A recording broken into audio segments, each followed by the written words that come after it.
You're about to listen to TADPOG. Tyler and Dave play old games. It's a comedy video game podcast.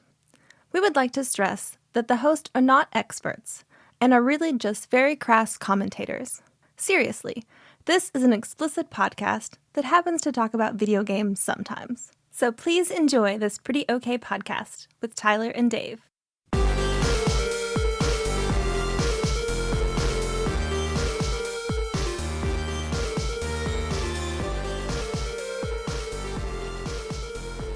Hello, Internet.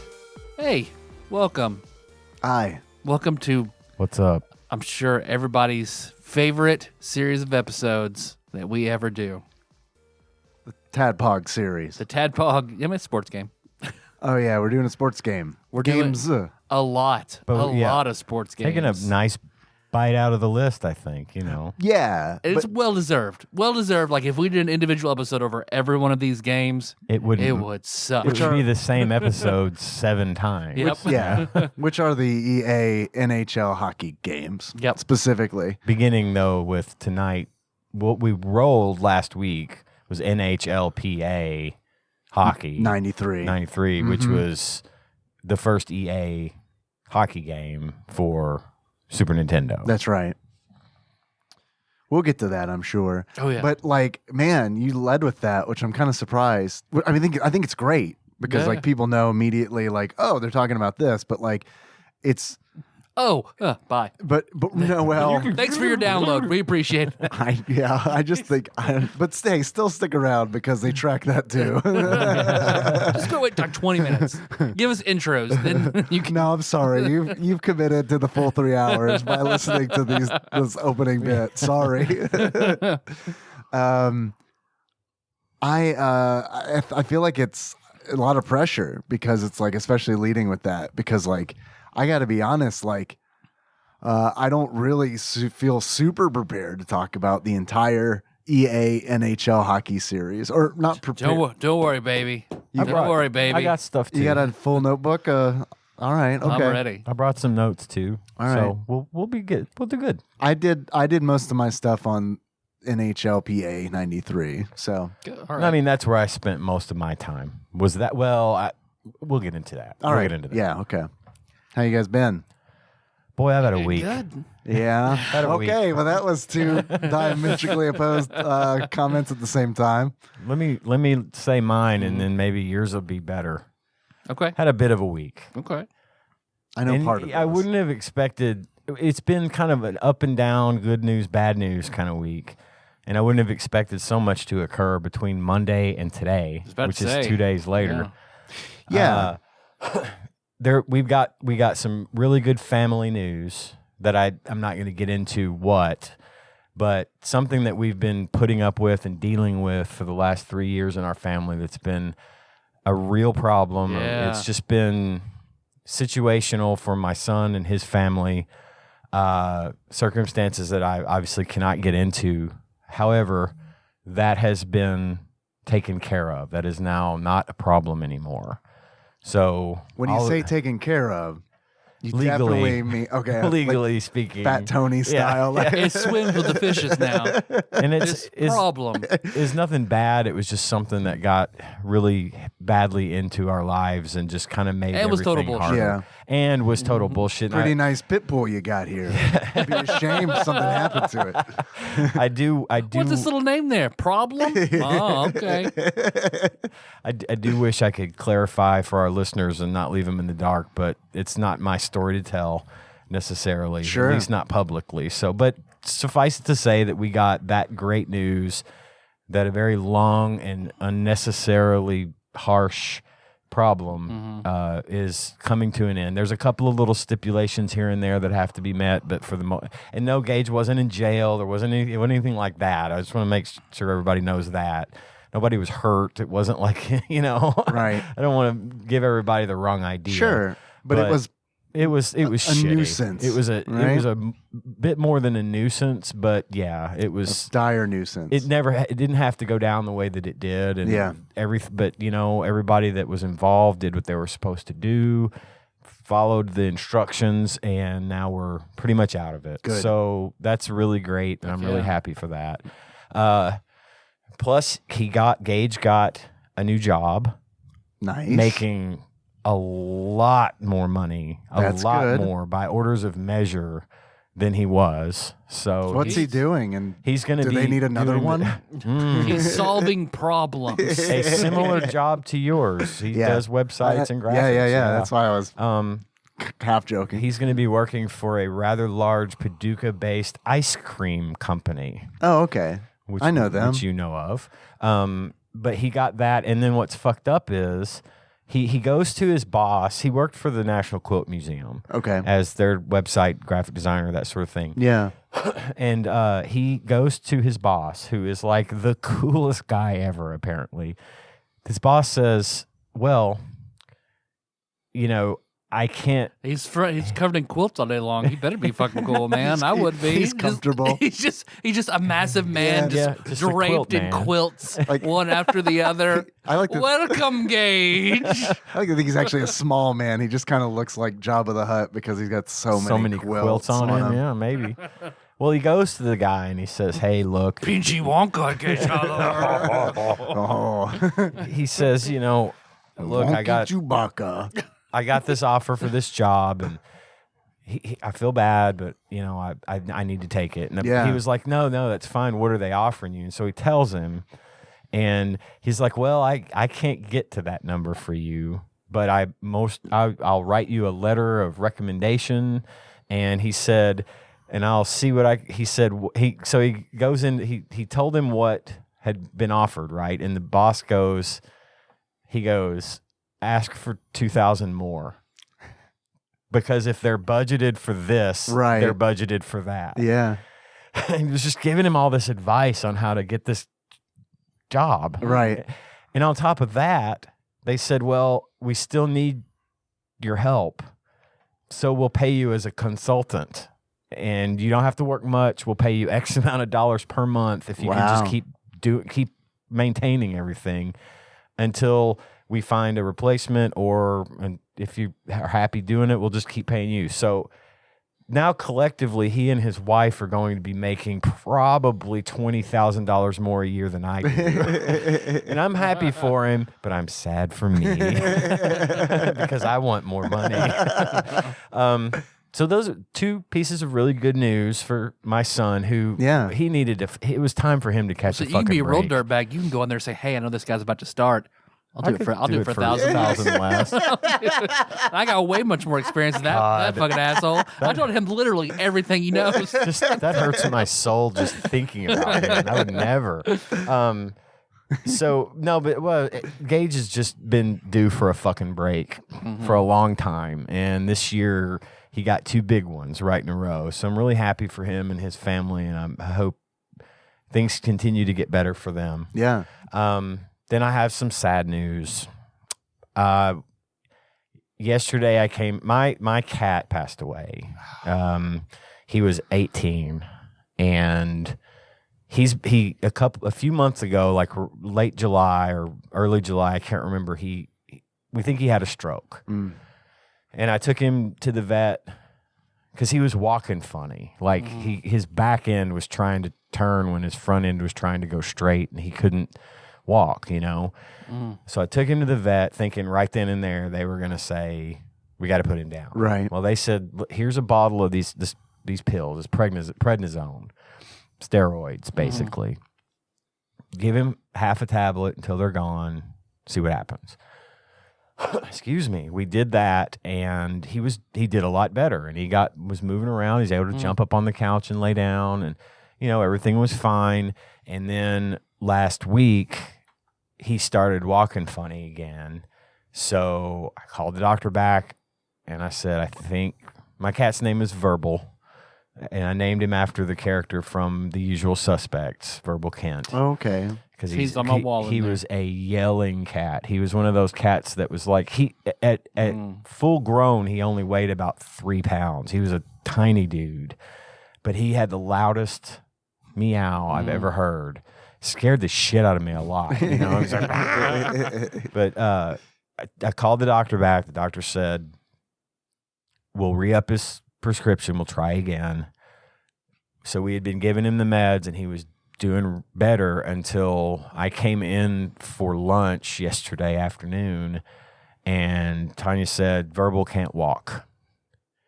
His back legs just stopped working altogether. He could not stand. He could not walk. And at this point, I had to make the call. Mm-hmm. So I called the vet, and they said I could bring him in. And so we sat with him for about an hour. Of course, we all cried like babies because I mean he's been in our. This is the first time we haven't had a cat in the house in 27 years, and that whole 27 years that was 2 indoor cats. The one I had before, he died about 6 years ago. His name was Pixel, and he was 21, and then Verbal was 18, and so anyway, we sat with him and. Then I put him in a little box and took him to the vet, and the vet let me go in with him. They're not letting anyone come in right now because of COVID. They're still like doing everything car side. Right, yeah. But in this particular case, they said, of course you can come in if you wear your mask. And so they had a nice little blanket laid out for him on his table, and they gave him a shot to make him fall asleep, not stop his heart, right, but to anesthetize him. Yep. And so I sat with him. Of course, I'm just snotting and crying everywhere. God, it was awful. And then he went to sleep. And then they said, okay, so they came back in. They said, do you need more time? I'm like, no. I saw this coming. I knew it was going to happen sooner or later. I've said goodbye, but I'm not going to be here when you give him the shot. And they said, no, we don't blame you. Most people will leave before that, because at this point Verbal was out. He didn't know. And last thing he saw was me, and the last voice he heard was mine, and petting him and stuff. So I got to do that. And then I went out in my truck and cried for another 20 minutes, and then went to Walmart like you do, you know. But we did go ahead and spring to have him cremated. Yeah. Our first cat that passed, we had him cremated. We went ahead, and it's kind of expensive, especially when you consider the weight of the cat. It should be cheaper. So him being like, you know, the weight of less than a bag of apples. Yeah. And River, who weighed several bags of apples. Same price. But we went ahead and forked over the money for that. So I should be hearing from them to get his remains. And so we're going to put their remains next to each other on our shelf and all that stuff. But yeah, it was kind of a fucking weird couple of days. Yeah. No, I get that. But he was a good boy, and I'm glad he's not suffering anymore, because he was just pushing through it, and I hated that for him. He needed to be given a rest. Yep. So I'm sorry you had to go through that. We did excuse it. me again. We did it with Ein, and it sucked. Same situation, kind of, where it was just like, yeah, you know, go to the vet, you cry all the way to the vet. Yeah. Nikki got him like an ice cream cone, like went through like McDonald's drive-through, and got him ice cream cone because he liked ice cream, of course, because he's not a monster. And does he like nitrogen pellets I don't of know. ice cream? We didn't let him try any of that. Gotcha. Yeah, sorry, we brought him to a competing ice cream establishment. No, McDonald's isn't a competing ice cream establishment. Their shit never works, right? I don't know. So yeah. And then we did that whole like sitting in there with him and talking to him and all that. Yeah, it sucks. I dread. This is why I hate getting pets, especially my dog. She's young. She's 6. She's not, she'll have some life left in her still, obviously. But when when it's time for Penny to go, I am going to be a fucking wreck. Yeah. I was really upset about Verbal. Penny is a different thing altogether. She's my buddy, and I'm gonna be I don't even want to think about that. I feel that. That's like me and Berlioz. I'm not looking forward to that. Having pets is bittersweet, and I mean the good outweighs the bad by far. Sure, and absolutely. And, I have far more wonderful, great memories of my cat than just the one of having to put him to sleep. I remember the day I brought him home, and I remember how he and Pixel hated each other, and all of those things. So I'm glad that he got to live his life with me, and we took care of him, and he wasn't just tossed aside, you know. So all things considered, it's okay. But man, I don't get that broken up very easily, and that one got me. And I don't know if maybe it was just time for me to just let out some pent up stuff, but I was not in a good place yesterday. And then my work was really cool about it. I called my supervisor and I was like, look, I know this is probably going to be bullshit to you, but my cat, I just realized I've got to go put my cat to sleep like in 30 minutes. I'm just not coming back today. And he was like, no, man, it's cool. Things happen. It's fine. Don't sweat it. We'll get by without you. Take care of what you need to do. And so I was really glad they didn't give me shit for that. And then so after I got home, I just sat and we watched TV and cried a little more. And, you know, That's then good. I had to get rid of the fucking litter box, which made me cry again. Oh, yeah, dude.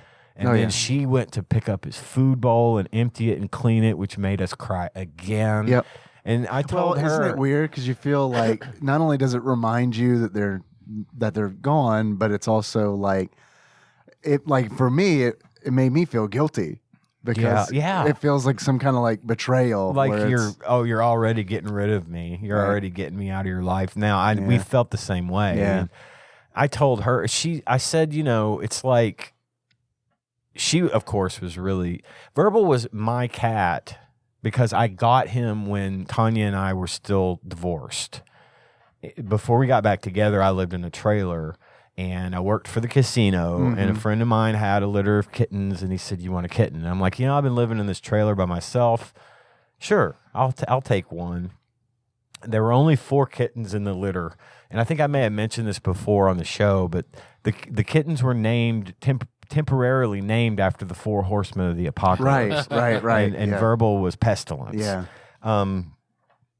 But I had him there, and, you know, I don't know really where I was going with that, but whenever Tanya and I got back together, you know, she took to him, and when he was having problems with his head, she was feeding him like water from a syringe. Like she was all about taking care of that little dude, and she's just very nurturing like that. She's just got that instinct hardcore. Like I told you when Gage was sick last week, she was in there checking his temperature every hour on the hour, just, you know, without fail.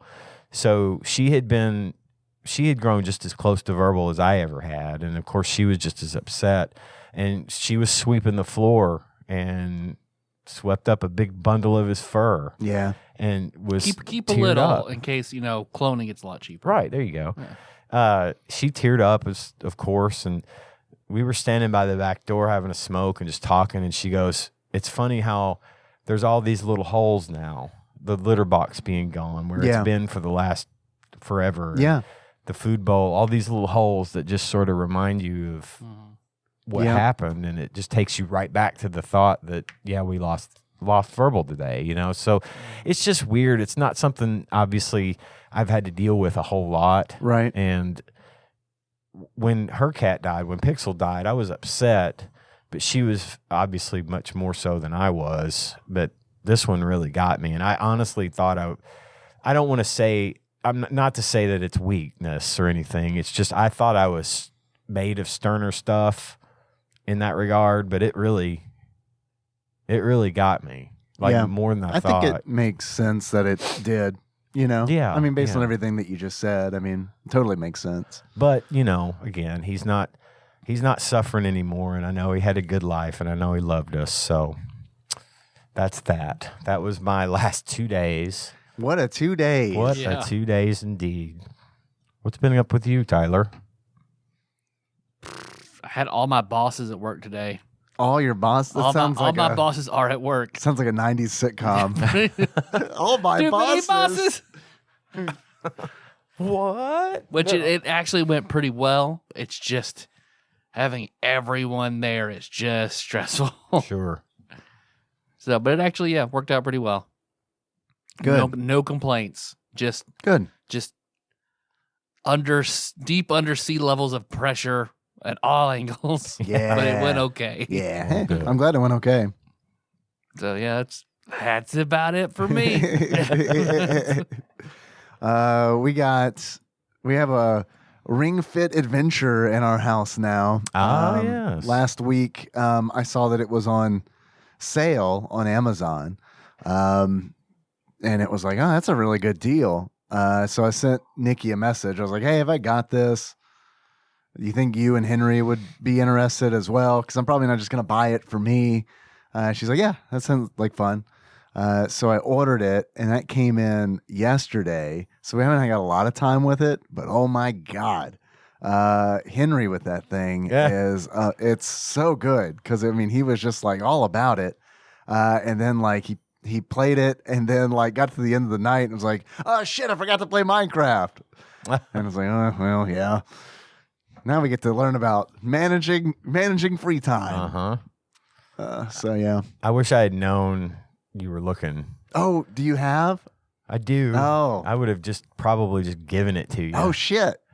I wasn't looking. Gage so to had be it. fair, I mean, it was just kind of Yeah, it like just I saw a happened. deal and it was like, oh, that's a pretty good deal on this. I tried selling it and nobody was interested in buying it, and I've still got it, but Gage had it and he liked it, but he didn't stick with it. Oh yeah, we're definitely not gonna. I mean, Yeah. come on. And then I tried we're it, talking about. and I didn't care for it. I was like, Oh, no? no, it's not for me. Yeah. I'm not going to do this. So yeah, I've got one. Is there a 2-player mode? Because you could have mine and do a 2-player Ring Fit. No, I don't think so. Yeah. No, I mean, you can compare how many calories you've burned. So if you Yeah. consider that like a 2-player mode.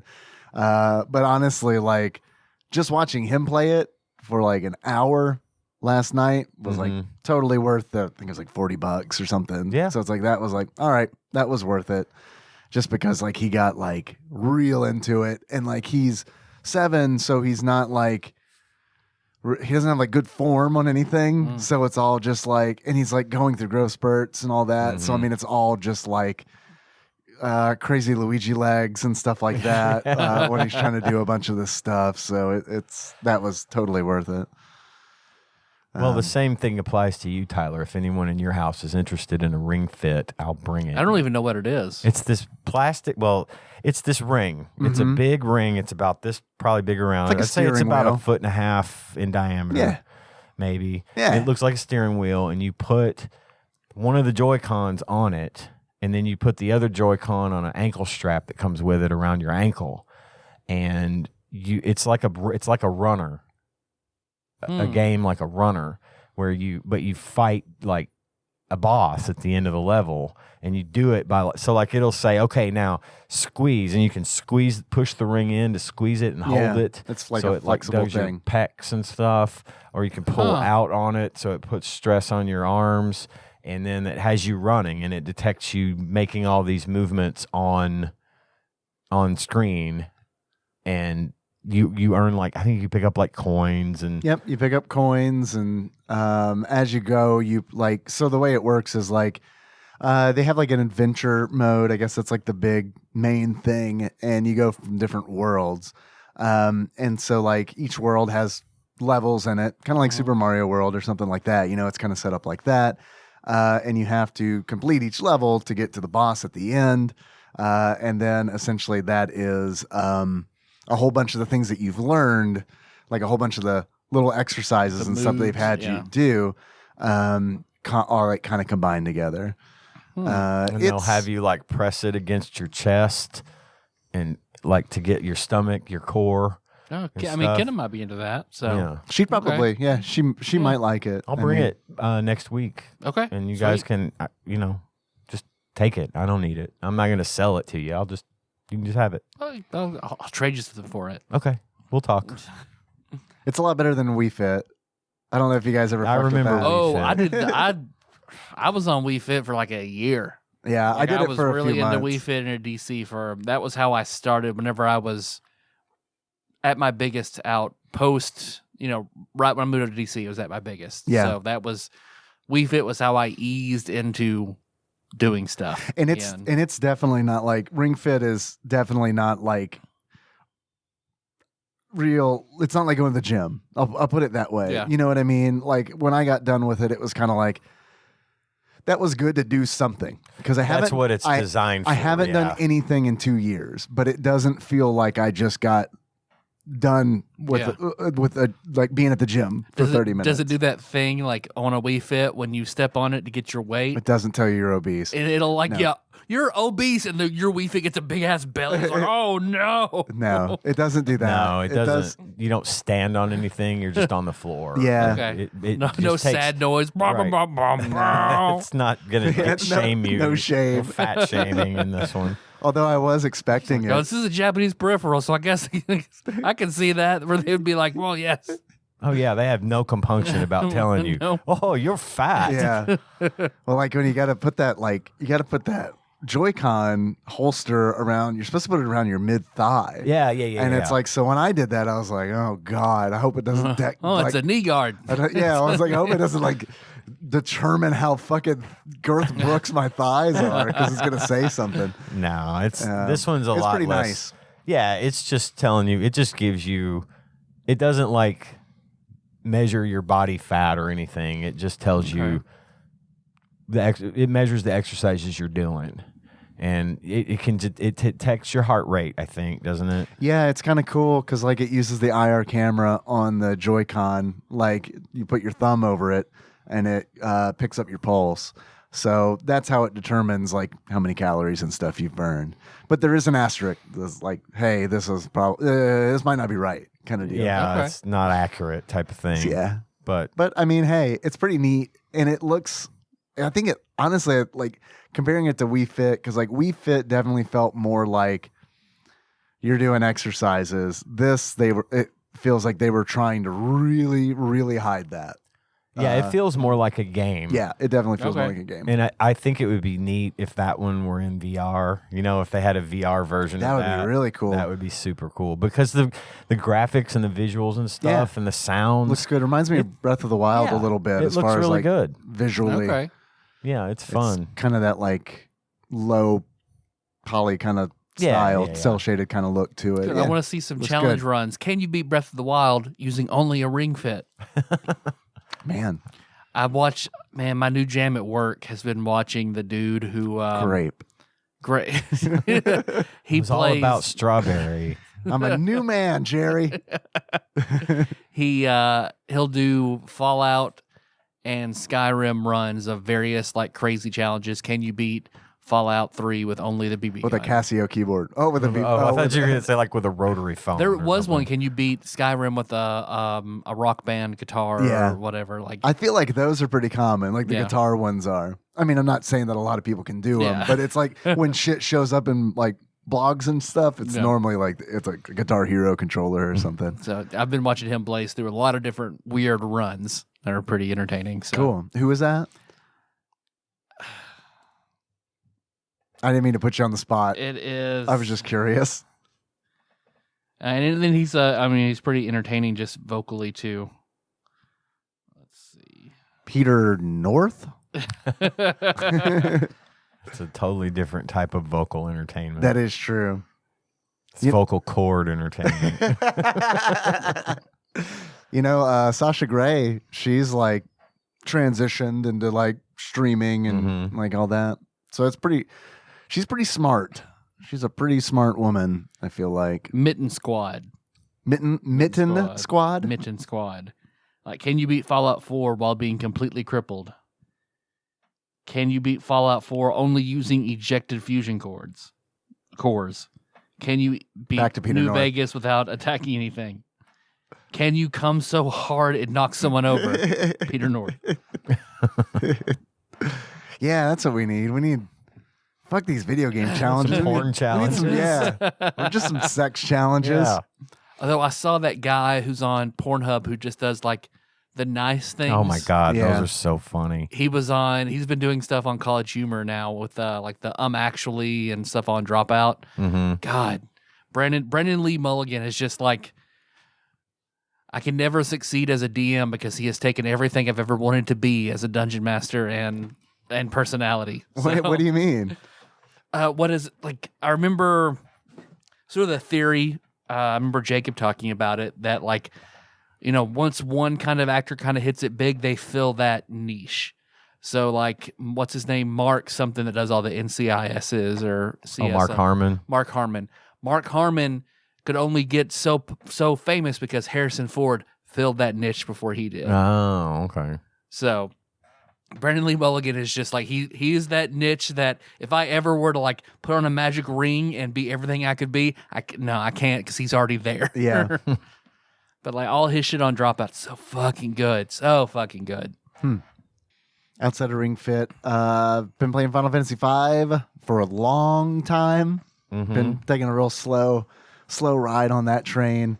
I haven't been able to like play as much as I've wanted to, but I'm in like the final act of that game, and it's also kind of one of those where it's like, now that I know I'm kind of close to the end, I'm playing it a little less, right, kind of deal, yeah. because it's like, well, I mean, it's going to be over soon, so just kind of take my time, even more so. I get that. I do. Maybe grind in the fucking castle basement for, I don't know, while I watch 18 episodes of Frasier. That's a good way to spend a Saturday. I totally get that. I haven't been able to do that a whole lot, but like around like because I've been playing this for a long ass time, but like around like Christmas break, I remember like going in and watching National Lampoon's Vacation. You'd think it'd be Christmas Vacation, but nah, just a regular one, the first one, and watched that whole passively watched that whole movie while it's just I don't know, leveling up jobs and Final Fantasy V, and it was really fun. Yeah, because I hadn't done it in a long time. I listened to like a whole Wheel of Time book, Farming Inferno on Diablo 3. Oh wow! So, like, I remember when we played that shortly before starting you moved here. This podcast. Yep. Yeah. We watched, like, you and I side by side beat Diablo 3 while watching Wonder Shows and Family Guy. Yeah, a bunch. God, we watched like full seasons all of stuff. A lot of stuff. And what's crazy is like I remember like talking to you about like podcasts. Essentially. What's like, that? Right. Like after we played Diablo one time. I remember that distinctly. Yeah. It's Diablo 3. I've heard of those. That trend will fail. It'll never pull through. They're the new pogs. Yeah. And then I remember eating at Chong's on Jackson Street, talking about the name of the podcast and all that. And I remember eating at Los Amigos on Broadway, telling Josh and Nicole that we had 12 listeners now. How many of them are Blake? 4. How many of them are Micah? The rest. Yeah. So that's, I don't know. That's our 10-year TADPOG challenge then and now. Well, I feel like that's what we should have done on like when we turned 9 is like I should have said that stuff, but I wasn't thinking about it at the time. It's always good. Although I did love somebody posted from the unofficial city of Paducah doing the 10-year challenge, washing the 10-year challenge, 2010 and 2020, exactly the same, open soon for 10 years. Yeah, for those, I don't know if we've talked about washing. I think we watched it on this podcast before. It okay, yeah, the Chinese restaurant in town was almost positively like some kind of like money laundering thing. Allegedly, I don't know. Well, at one located point, across from the other Chinese restaurant in town, directly the across. wildly successful, like, I mean, it's like Jimmy Pesto and Bob's Burgers. I mean, it was like one of those situations, except imagine like instead of like a lovable cast of characters across the street in Bob's Burgers, it was shrouded in mystery. If it was actually Tony Soprano's social business across the street from Bob's Burgers. Because you always go by there and be like, I don't know, are they open? There's like no indication I think they are. that they were open. No cars in the parking lot. Not even like you would expect to see like workers' cars or something. Nothing. Well, and there's all these urban legends surrounding I it. ain't there. that people at one point, the people that bought the building that had the restaurant lived in it. Like after it closed, they were like living there, and then they got thrown out of it because they weren't supposed to be living there. Not supposed to live in a restaurant. This weird shit. But before that, it was an Italian restaurant, like years and years and years. Oh, years man. ago. Like when we were in high school, me and Tony A real were in high Italian school. restaurant like Olive Garden? Like I want to You say speak heresy. There was nothing before washing. I want to say it was the original location of Pasta Vino. I've never heard of Pasta Vino. Okay. Well, it was a fairly well-known place here in town, but it closed as well. They had a very brief opening in that Jordan's Crossing shopping center that's behind the mall. Oh, okay. They moved out there for a while and then they closed. I wanna Jordan's say Crossing. it was, that was a TV show in the 90s, right? it was probably some gotta Christian be. show. It's gotta be. Or it was either Pasta Vino or the Pasta House. Oh, the Pasta House. Pasta House Company. That I'm familiar with. Maybe that's where it was. Haven't been. Pasta Bob worked for me for about 2 years.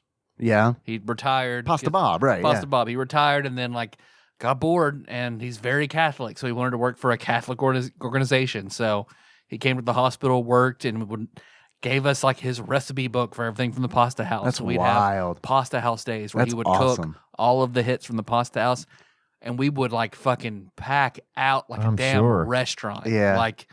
The biggest days we've ever had are Pasta Rob, Bob, just dude, the yeah. hits. Yeah, Pasta pretty Bob, much. Sorry. I got him mixed up with He would Broccoli cook. Rob. He would come out and shake everybody's hands, talk to everybody, and it was always a big thing. Awesome. Miss Bob. He's a good guy. Yeah. Yeah. Pasta Vino. I hadn't heard of it. But that's before my time. Because even when I was in high school, I remember that washing being there. Fellas, that was a while ago. Yeah. I don't know if you know that, but that was a while ago. It's every time I pass that one massage place, it's you were Little Caesars.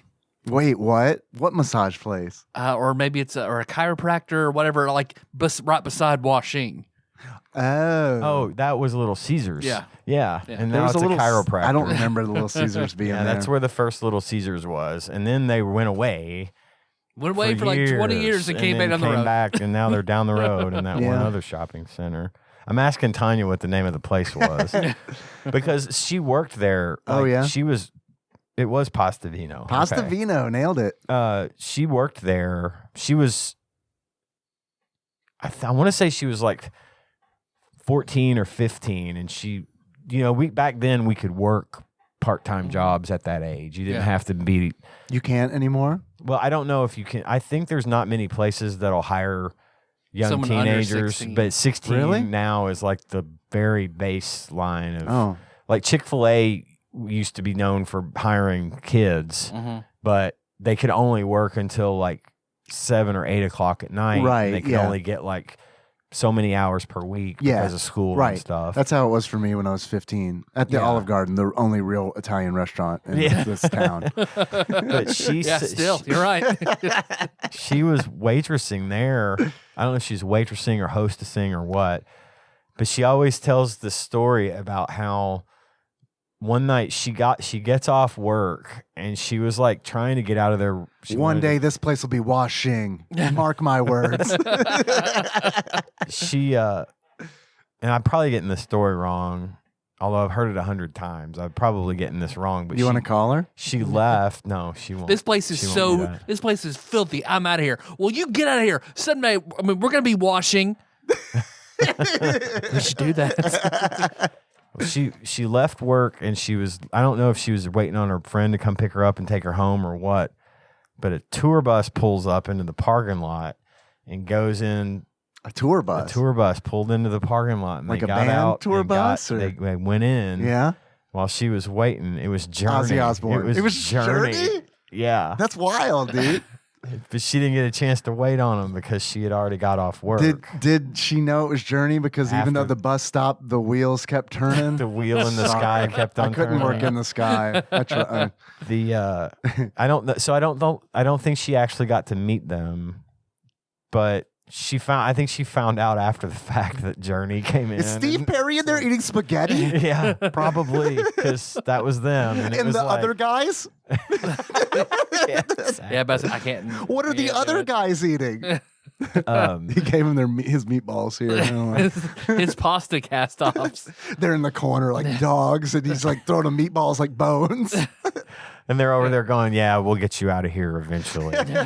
We'll hire a little Japanese dude who sounds just like you, and we'll do anything we say." It's pretty wild. He sounds just like him. exactly like Yeah. him. I think I mentioned before that movie Rockstar with Probably. Mark Wahlberg, where he's in a cover band of Steel Dragon, and they hear him out in the audience like mimicking the singer perfectly, and they're like, they hire him to be in the band, and they kick out. It was just basically Judas Priest, because the lead singer of the band was gay, but he was super closeted because it wouldn't have been good for the image back then, and so they brought in Wahlberg to just replace him, and so that's what they did with the Japanese dude from Journey.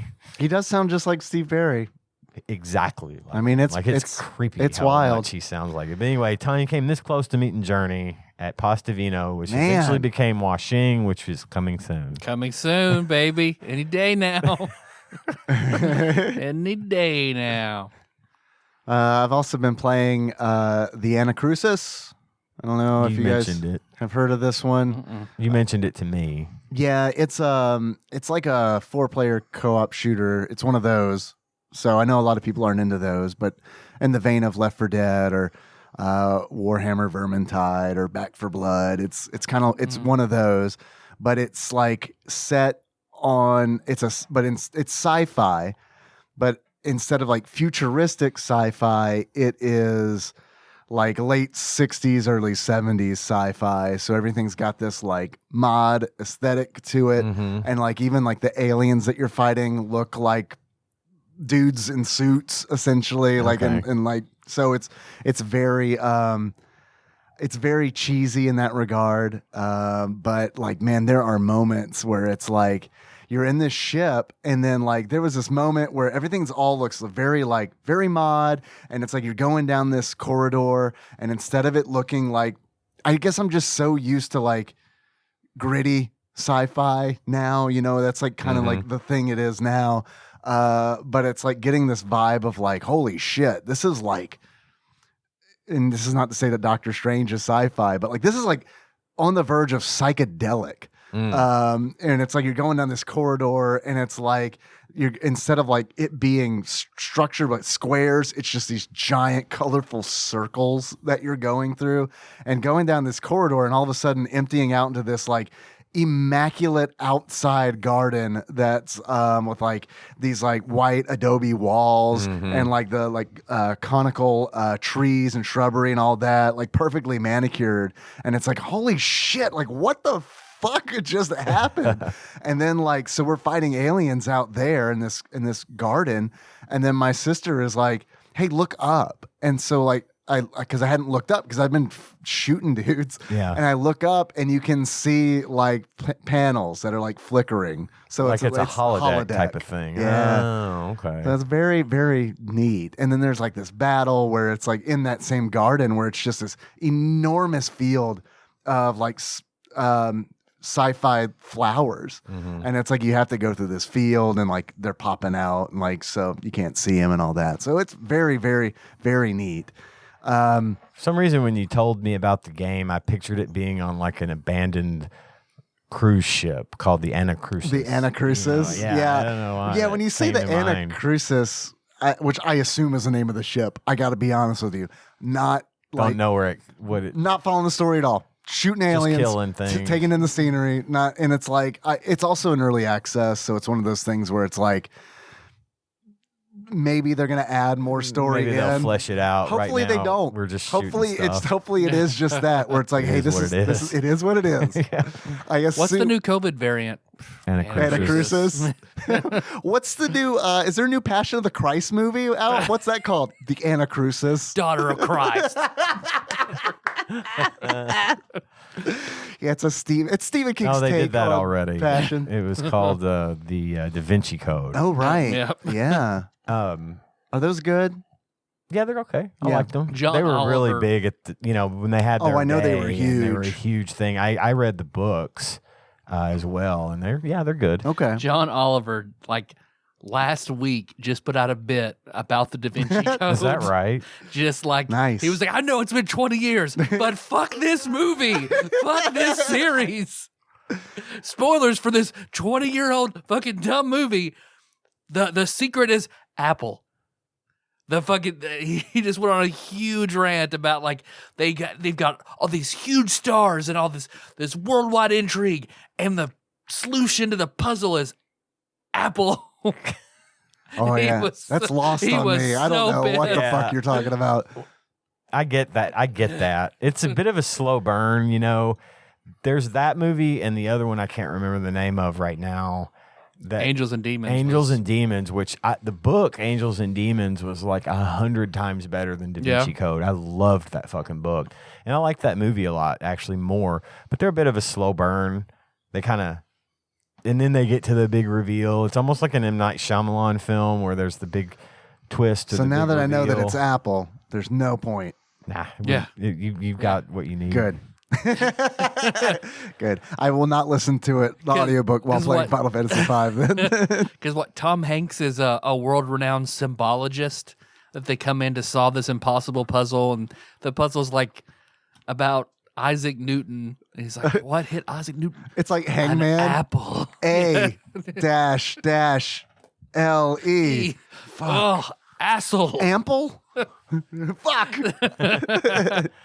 You lose at Wordle Yeah, you play- today. oh God, you guys. What is Wordle? You don't know what Wordle No, is? I just see on my Facebook Wordle It's and an improper fraction It is- and a bunch of colors. It's the nerdiest possible evolution of Squirtle.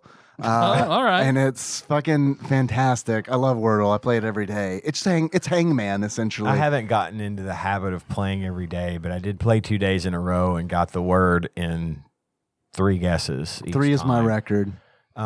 It's a 5-letter word. Mhm.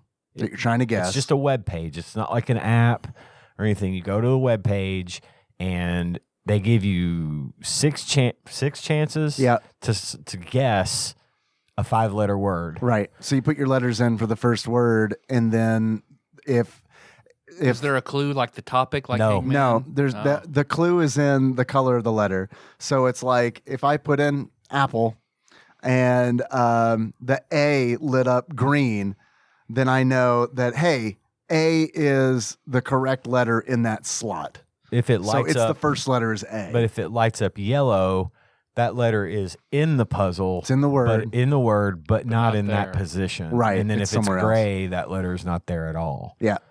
So you It's- get 6 chances to do it, and it tracks your progress over time. It's so simple, but and I like that. But what I love about it is what you were talking about, where you see all the emojis, because that's really, really like a very clever way of using emojis. Because once you're finished with the puzzle, you can hit share, and it generates that text based on your results. So what you're seeing someone's guess pattern where it's like, oh, okay, I can see in their first word they got this letter correct in the They right guess spot. penis 5 times in a row. Yeah.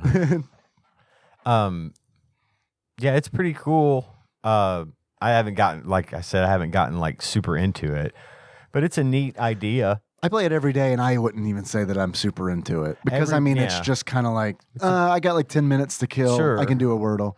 You get the same. Everyone gets the same word every day. Yeah, it's one And per day it's too. One That's the word other- per day, Yeah, Oh, that is okay. a big part. I'm glad you brought that up. Yeah, it's the same word. and for it'll tell everybody. you like how many hours at midnight. It regenerates at midnight, but it is the same So puzzle it's for like a everyone. UO fruit basket. Gotcha. Yes, exactly.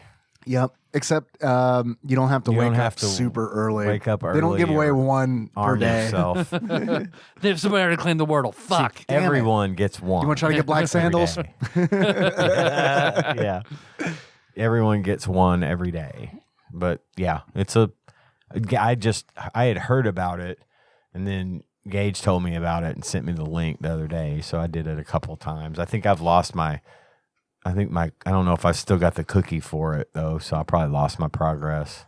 Oh, yeah. You don't log in, you don't have an account, you just do the puzzle and it remembers your progress through the cookie that it saves on your device. That's how softcore it is. Yeah. If you clear your cookies, you start over.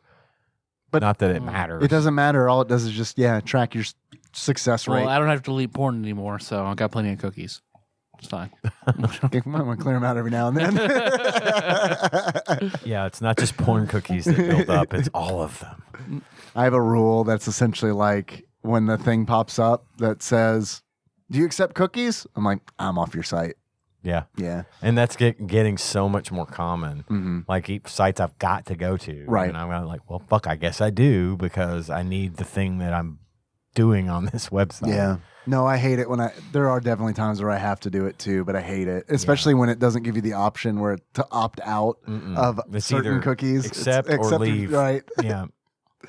But like the worst is when it's like some kind of like gaming news website or something where it's like, I can get this information somewhere else. Goodbye. I can get this on Reddit. Good Lord. Fuck you. Like right now. But yeah, if it's something where it's like, gotta have it. Does suck. I was just going back to the Anna Crucis. Yeah. Got me thinking, that would be a fun game. Jesus would have a hot daughter. Have you seen White Jesus and his long, beautiful hair? If he had a daughter, she'd be super hot. The irony is, if he had a daughter, she would be Middle Eastern. No, I was thinking about the Ghost Ship thing that got me. Man, that'd be a good game. Have you seen the movie Ghost Ship? No. Is this a sci-fi movie? It's a horror film. Whoa. Oh. No, I haven't. No, I'm intrigued, This though. group of, this teen, it's from the Is it like Apollo early 18? 2000s. So it's a little bit campy, a little bit overdone at some points, but it's a good movie. These salvagers, What movie was it called again? Ghost Ship. These salvagers. I'm not asking questions later. I'm just writing it down for show notes. Yeah. Sure. They they'll go out and recover. They'll go out and recover like derelict boats and stuff and tow them in for the metal. And is it set in the early 2000s as well, or is it? Oh, okay. Yeah. So it's Earth. It's real life. Yeah. That setting. Okay. And so they do a big haul and they bring back this big old ship that had been floating derelict out in the ocean. Of course, it's worth $1 million because all the metal and all the thing, they can claim it because in international waters, if you find it, it's yours. And so anyway, they're sitting around talking about when they're going to do their next job. And this guy comes up and says, "Hey, I got a buddy who flies a radar plane, ghost plane. And saw this from the movie Ghost Plane." You might be familiar with it. I bought it from the Japanese guy who replaced Steve Perry. Say he didn't need any more. He had a sweet bus. He said they get pasta sometimes. Yeah. He says he spotted this big ship out in the middle of the ocean where there shouldn't be one. There's outside all the shipping lanes and everything. It's on land. And there shouldn't be. So they're in like, the air. This isn't Final Fantasy. But it's this. They can tell by the radar picture that it's huge. It's a huge vessel. Okay. And they think, well, God, if we can get this, it's going to be worth $2 million. And that's not including the ghosts. We could, they're worth even more. So they agree to do it, and they go out to the boat, and it turns out to be this cruise liner that was thought to have sunk back in the 40s or 50s or something. I can't remember when. Maybe the 60s. I'm intrigued, so don't go too deep into this. I won't. Right? Okay, I won't. okay. There's not more. Just a tip. Yeah. Yeah, that's just a ghost tip. Then they find it, and things happen. Hijinks ensue. Yeah, it's. All right. I actually still will watch that one on a fairly regular basis. So really, that's a good one to fill an hour and a half of just. Is this on Shudder? I don't know where it's at right now. It could be Ghost Ship. It was a major theatrical movie type of deal, so it's should be out there somewhere. I'm gonna go to Just Watch right now because this is good podcasting. I want to know because if I don't do it, I'll forget about it. Yeah, I recommend it to anyone that likes horror movies. That's a good one. That's a good one to have in your repertoire. Is it the sequel to Ghost? No, thank goodness, because if it were, I wouldn't have watched it. It is on Tubi with ads. Apparently, I'm actually gonna have to rent this bad boy. It looks like. Yeah, give it a watch. I think you'll like it. All right, Ghost Ship, Ghost. not the sequel to Ghost or Ghost Plane. I think Ghost Plane was a sequel to Snakes on a Plane. I haven't seen Snakes on a Plane. Really? I've only seen like clips, and then like. That's really all you need. See, that's what everyone tells me. That's what when I say that, everyone says that's really all you need. Yep. And then like I've heard like the clips of like the TV edit where it's like get these monkey fighting snakes off this Monday Friday plane. That's one. There's some movies they need to just not ever put on regular TV. Dude, no, we need more of that. Well, okay, I get it. I would pay money. Like I would pay money for a copy of the Mallrats TV version because to hear Kevin Smith talk about it is like holy shit. I didn't even know they put it on like television. And so I want to hear all of those fucking like. Remember the State had a really good skit about that. Oh, I love the State. Yeah. I don't remember that sketch, but man, I love the State. The State, like I'd never heard of it until James from seminary told me because he was all about the State. State. It was a little bit before your time. I feel like, yeah, and a lot of that crew from the State spun off and like to Reno 911 and Kid Marino. And, Yep. Well, you guys want to talk about 1, 2, 3, 4, 5, 6 hockey games? Is that including the one that we've already done an episode on or not? Yeah, it is including. So you're right, 5 hockey games. So you NHL 94 fans out there, you lucky fucking ducks. Yeah. Not only did you hear us talk about Ghost Ship, you get a bonus dose of NHL 94.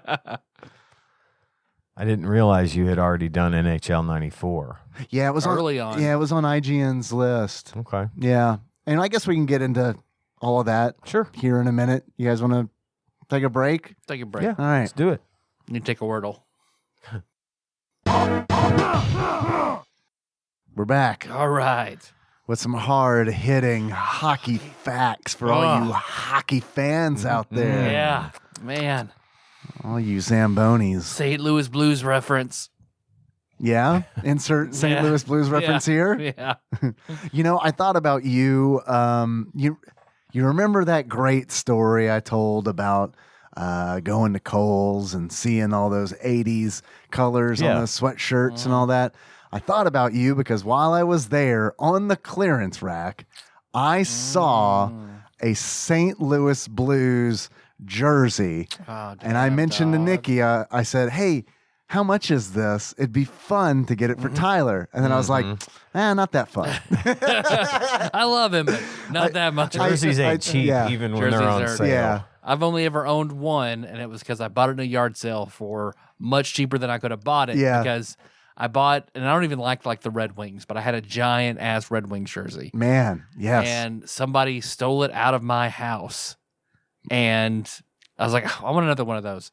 Go online. Nope. Nope. I'll never have another one of those unless I happen to see one at a yard sale. Yeah. I have one football jersey. It's Pittsburgh Steelers, Ben Roethlisberger jersey, but I got it.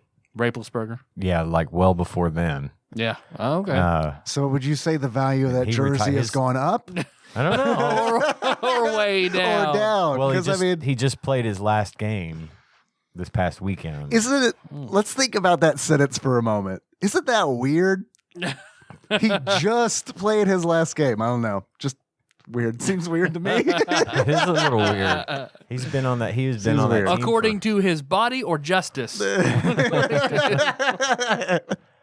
he was on the Steelers for like 18 years, Yeah, but that's a long time to be playing. I don't know if he's retiring but I know he's not playing for Pittsburgh anymore. Yeah, he'll probably retire.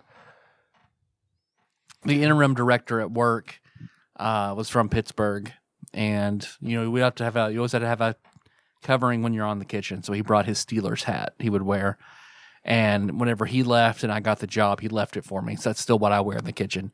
So if I walk out into the cafe area with it on, everybody's like, "Oh man, you Steelers fan?" I like the color yellow. That's about it. Yeah. So then, of course, another worker, she bought me a Browns hat. She's like, you can't just have a Steelers hat. Here's a Browns hat. I was like, okay, I don't care either way. There are hats that'll be right here. Well, that's nice, man. I don't get free hats at work. No. You're I got mugs and hats for days, dog. damn, son. You're 2 hats ahead of me. Yeah, man. You bring up the Red Wings. There is, God, I don't know if it's in my closet still or not because I stopped wearing it. I know I've told this on the show probably a long time ago, hopefully. But one thing I used to like to do when eBay was new was go on there and buy shirts for $1. Like it was like almost like a dollar shirt challenge kind of deal where it was like go on eBay, search for shirt, filter by $1 and see what's there. And I got some shirts that I really liked. You get a bunch of, or I tried playing this game a couple of years ago, and the results were not good. Right. But back in the day, you could get like weird, like local camp shirts and like stuff like that. Yeah, and it's like, all right, this is neat. And that was when they were still selling stuff that they found in their garage, and right. Yeah, it hadn't turned into a marketplace, right? As much as it was an online yard sale. Because I'm not saying that stuff isn't findable anymore, but like it definitely takes more work. Because like a couple of years ago when I tried it, what I ran into a whole bunch was just, I guess, people reselling like packs of colored Hanes t-shirts and stuff. You know what I mean? Where it's just like, I guess for like if you're doing screen printing or something. Right. But I mean, it was all that kind of stuff. And it's like, I mean, I guess that's great if you're screen printing shit, but I just want cheesy fucking local shirts that are $1, you know? So one of those shirts was a Red Wing shirt, and I fucking loved that Red Wing shirt. Like, I don't know anything about hockey that I haven't learned outside of video games and Kevin Smith movies. Right. But I fucking love the Red Wings logo. I think that is fantastic. I love it. I don't know if it's changed recently. Hopefully it hasn't. Probably not. Because in my mind, like it's just, whatever it was, I guess, in the 80s. Yeah. So it's like, all right, okay, that's good. I'm all about it. So anyway, that's a long way of saying I owned a shirt once. That's your hockey experience right there. That's the hockey experience. Which you also can get from NHLPA Hockey 93. That is true.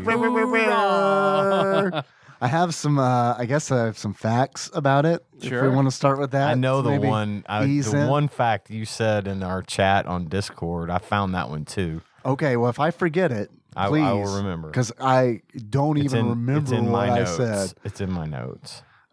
This is a game. This is an ice hockey game. I don't know if you guys got that or not from the title. And the cover art. And the cover art. I have some things to say about the cover art. All right, good.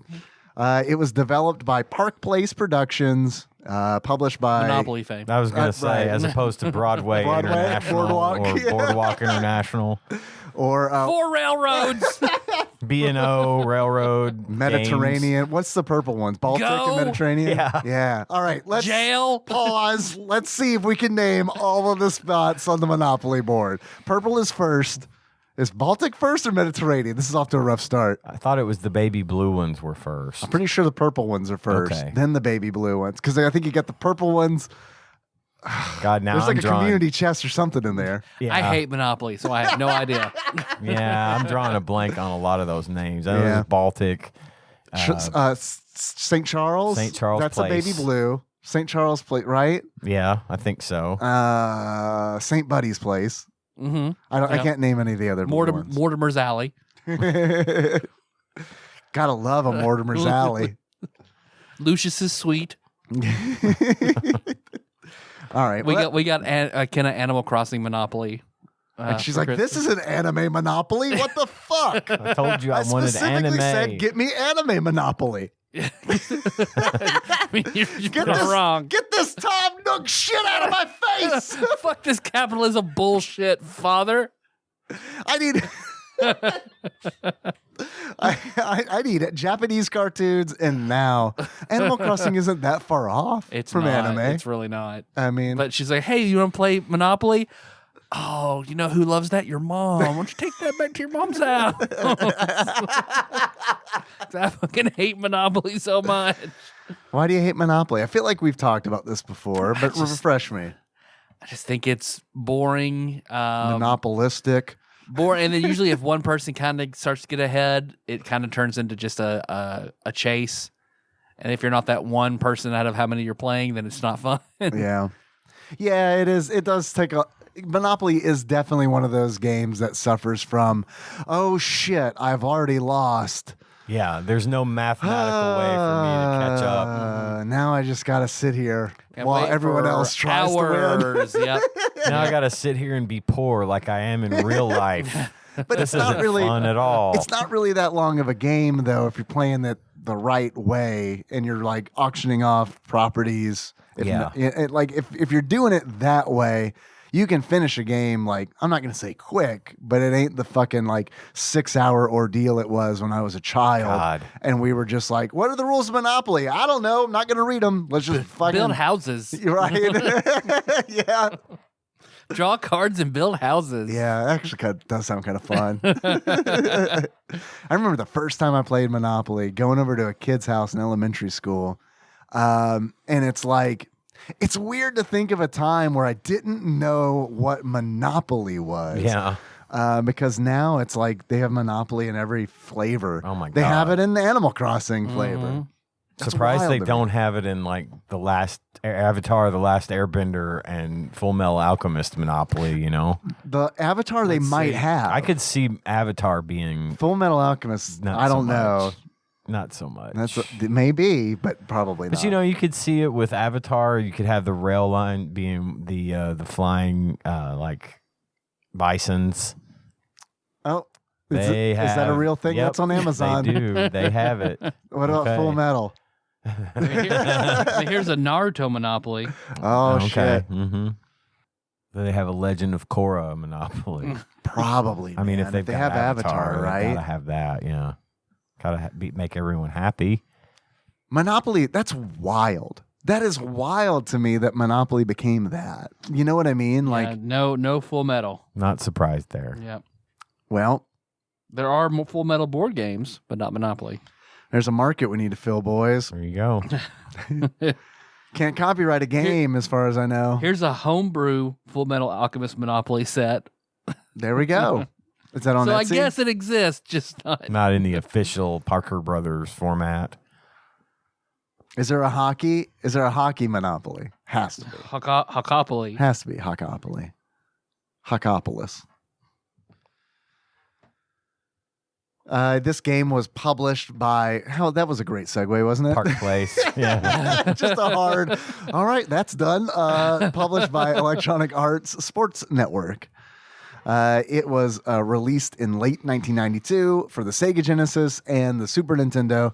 Came out on the Genesis first, which totally makes sense because the first game in this series was a Genesis exclusive, wasn't on the Super Nintendo. So this is like the first taste of this first crumb of EA hockey that SNES got. I am a Nintendo, particularly a Super Nintendo fanboy, clearly, because of what we're doing. So, like, I am always going to defend the Super Nintendo and everything on it because I fucking love it. That's my childhood. That's my favorite. That's my heart. But I was Street Hockey 95 is deplorable. I was a huge fan of NHL 94 on the Genesis. I loved that game. I love the shit. That's the only sports game I can say that I've ever loved and played the shit out of.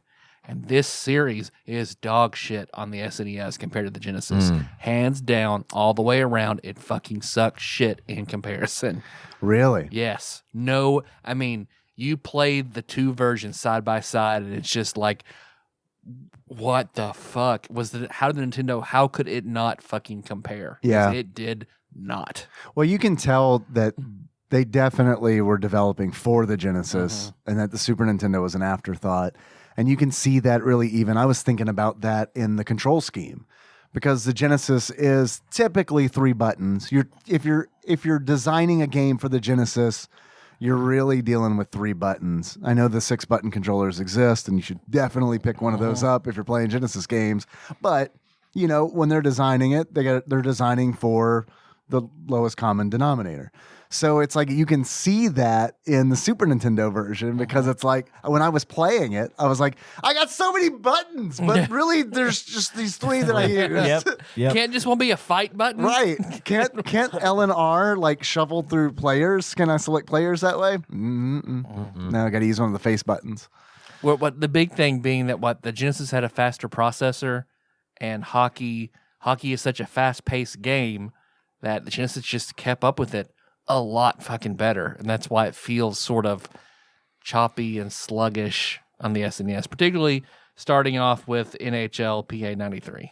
Yeah. Because it feels, my wheelhouse being NHL 94 on the Genesis, playing this in the Super Nintendo is just like, ooh, yeah, really. Whoa, man. Well, see, dip it in molasses, and that's what you got.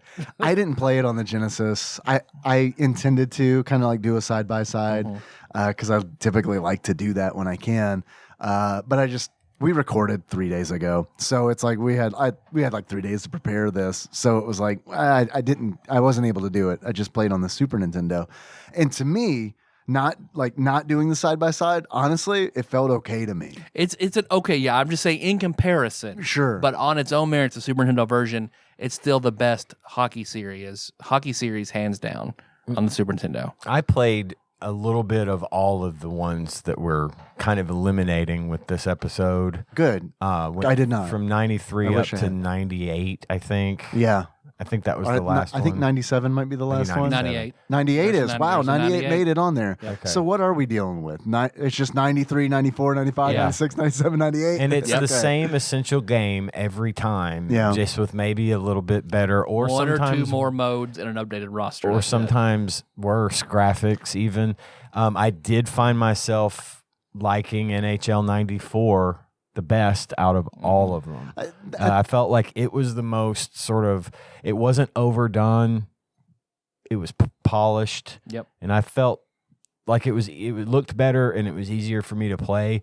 But then after that, the little things that they did were just fluff. It didn't matter. Yeah, It 94 was the same and controls 96 and are considered the best ones. 94 was on IGN's top 100 list of Super Nintendo games. And I know that I watched a video that went through the history of the EA NHL games, and talked about 94 being one of those games that gets updated rosters through ROM hacks.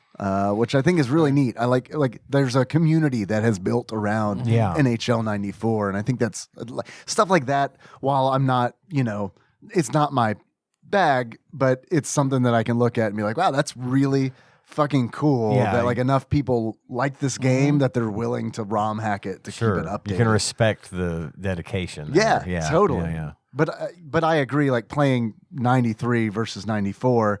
I like 94 better, but I don't like that they took the fighting out of 93, because there's fighting in 93 and there's no fighting in 94. And that was because NHL and the NHL Players Association didn't like the amount of fighting in NHL PA 93.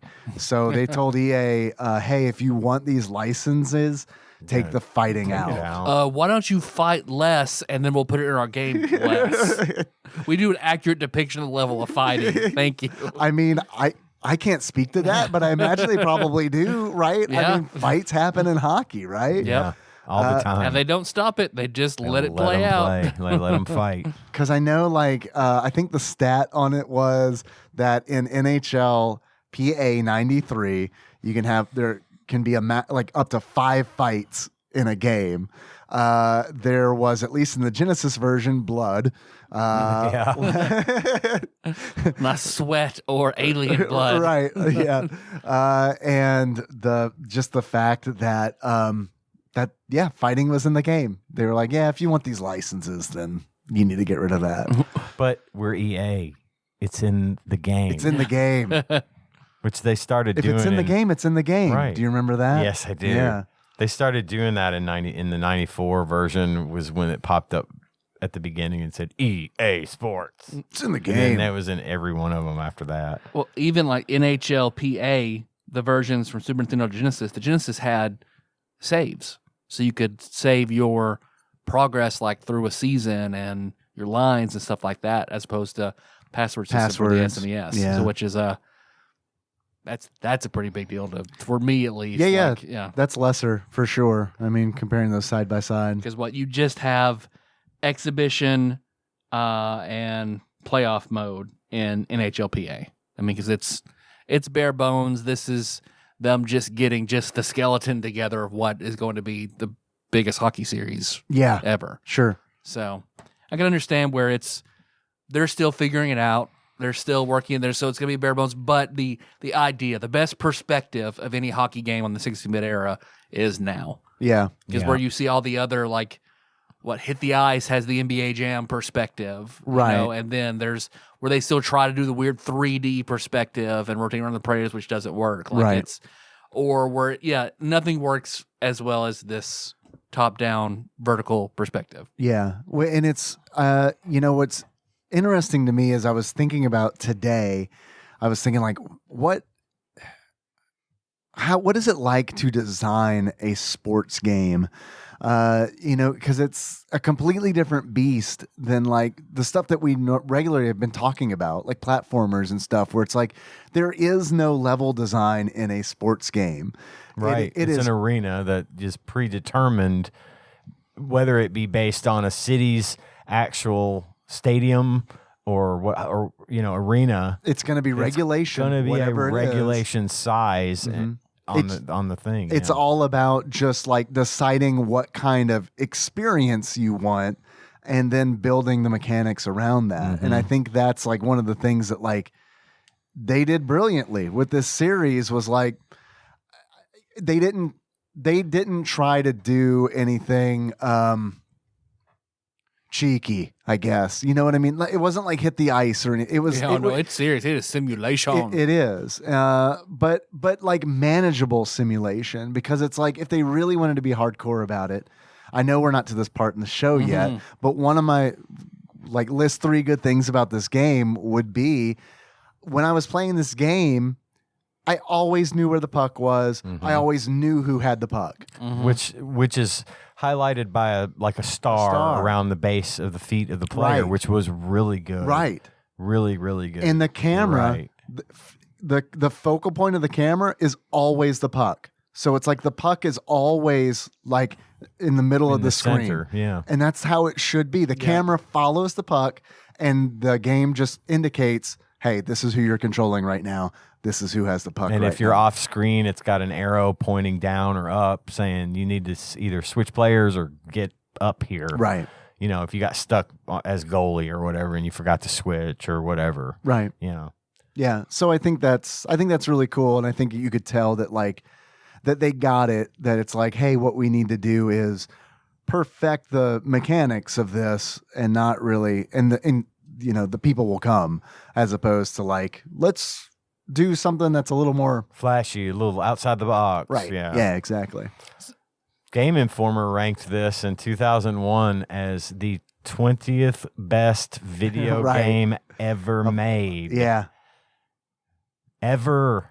So Not it the best hockey No, game, not the the 20th best video game Yeah. ever made. That's a what we call editor bias. Someone got a nice bonus in their stocking that year. an argument could be made. An argument could be made that it is like the start of that whole franchise, which it isn't. But on the Super Nintendo it is. Yeah. But man, when I say that, even though it's like, yeah, but what about like Madden NFL? Like that's gotta be like a bit like more iconic, like a bigger touchstone than NHL hockey, I would think. Like I'm not gonna Mother started it all, but I'm not gonna say it's better than Earthbound. Sure. Like, come on. But like, okay, the art of this episode, the art, the game show, the art of this game of The box art. NHL PA 93. Yeah, and I love that this is a segment. Yeah. Because it really justifies me just using the box art as the show art. Yeah. So if you don't know what we're talking about, go to tadpog.com. There you go. There it is. It's going to be the show art. You know, Or youtube.com. Put in TADPOG. It's same there. That's right. at first glance, I didn't really think much of it, but then I started looking deeper and found this to be very interesting. Because it's one of those Is it Magic Eye? It's one of those. It's one of those few things. One of those few games where the box art is essentially just a photograph that someone took of a moment during a hockey game. Yeah. Like an actual hockey game. And it'd be like a Sports Illustrated style photo. Exactly. And so I was looking here. Let me get my phone. Big letters and red, white, and blue all around it. This is not Canadian. We just want to let you know. Yeah. You're definitely This is American buying, hockey. It's fine. You can buy this. So there's the obvious selling point of having the real players in the game.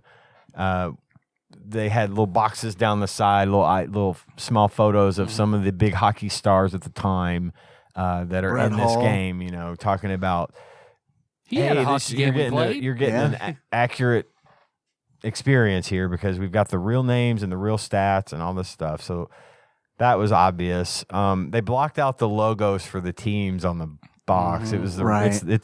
It's just the cities. It's the Rangers and the Flyers is who's actually playing on the box. The New York Rangers and the Philadelphia Flyers. But they blocked out their team logos, and their team logos are not in the game. Right. It's just Pittsburgh and Philadelphia Right. and New York. I think in later, because there's no NHL endorsement on this game. Just the Players Association. But starting in '94, it was NHL Right. and the Players Association, Right. and they had the actual logos and because the they actual took teams. the fighting out. Because they took the fighting out. Okay, so I was looking. You can see a little bit of the audience Oh, behind the watching the game in the photograph. are the two girls holding the sign that says, "We sucked your dick in high school, Tyler"? Are they in that photo? I like that. No. And he's just like looking down as he skates by. No, but there's a guy that's standing there. It's like pretty much right behind the goal. Who looks like he'd rather be anywhere fucking else. I was hoping you were going to say this is like a Disney animation thing where it's like, and his dick is out. He looks. You can see a shadow of a dude get his dick sucked on the cover of the game. You can see the outline of something from the Little Mermaid cover on his pants. There's a guy hanging himself and jerking off in the shadows. That's a heron. I think he may be like someone that works there, like an usher or something. Sure. But there's also Usher was there? Yeah. Ursher? Hirsch's there. What you can see of the audience, there's one woman in the audience who looks like excited to be there. Everyone else is just sort of sitting nicely, just minding their own It's a nice, business. polite Canadian hockey game. You can tell that she's clearly a Philly fan. Before the Fanatic. But right behind the action is taking place at the goal. Someone's obviously trying to, muscle the puck into the net, and there's a whole thing going on. But right behind them, there is a logo for a product that's partially blocked out, and I figured out what it was. Oh, it was a mystery. I mean, you can kind of tell by looking. Were you all like, enhance? I did. Enhance. I haven't seen it. I've seen the box art, but I don't know this half logo you're talking about. I'm gonna take a guess. It was probably 7-Up. Nope. Damn. Man, Alka-Seltzer Plus. I think that says plus. And then my, early 90s, late 80s, how all the commercials and logos still stick in my head. I said, wait a minute. And I got to looking, and I brought up I have the power. 1993 Alka-Seltzer Plus logo, and sure enough, it fit. It was the same, what I could see of it matched up with the Alka-Seltzer Plus logo. Dude, so it's fucked up that I like. You're welcome for the bump, Alka-Seltzer. Yeah. We're open to an Alka-Seltzer sponsorship. Yep. Are they still around? yeah. Oh, yeah. Okay. I remember, it's weird, were you saying that?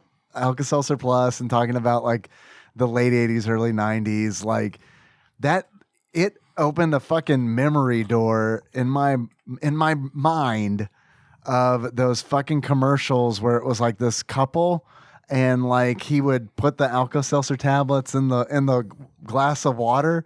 And I feel like they were fighting.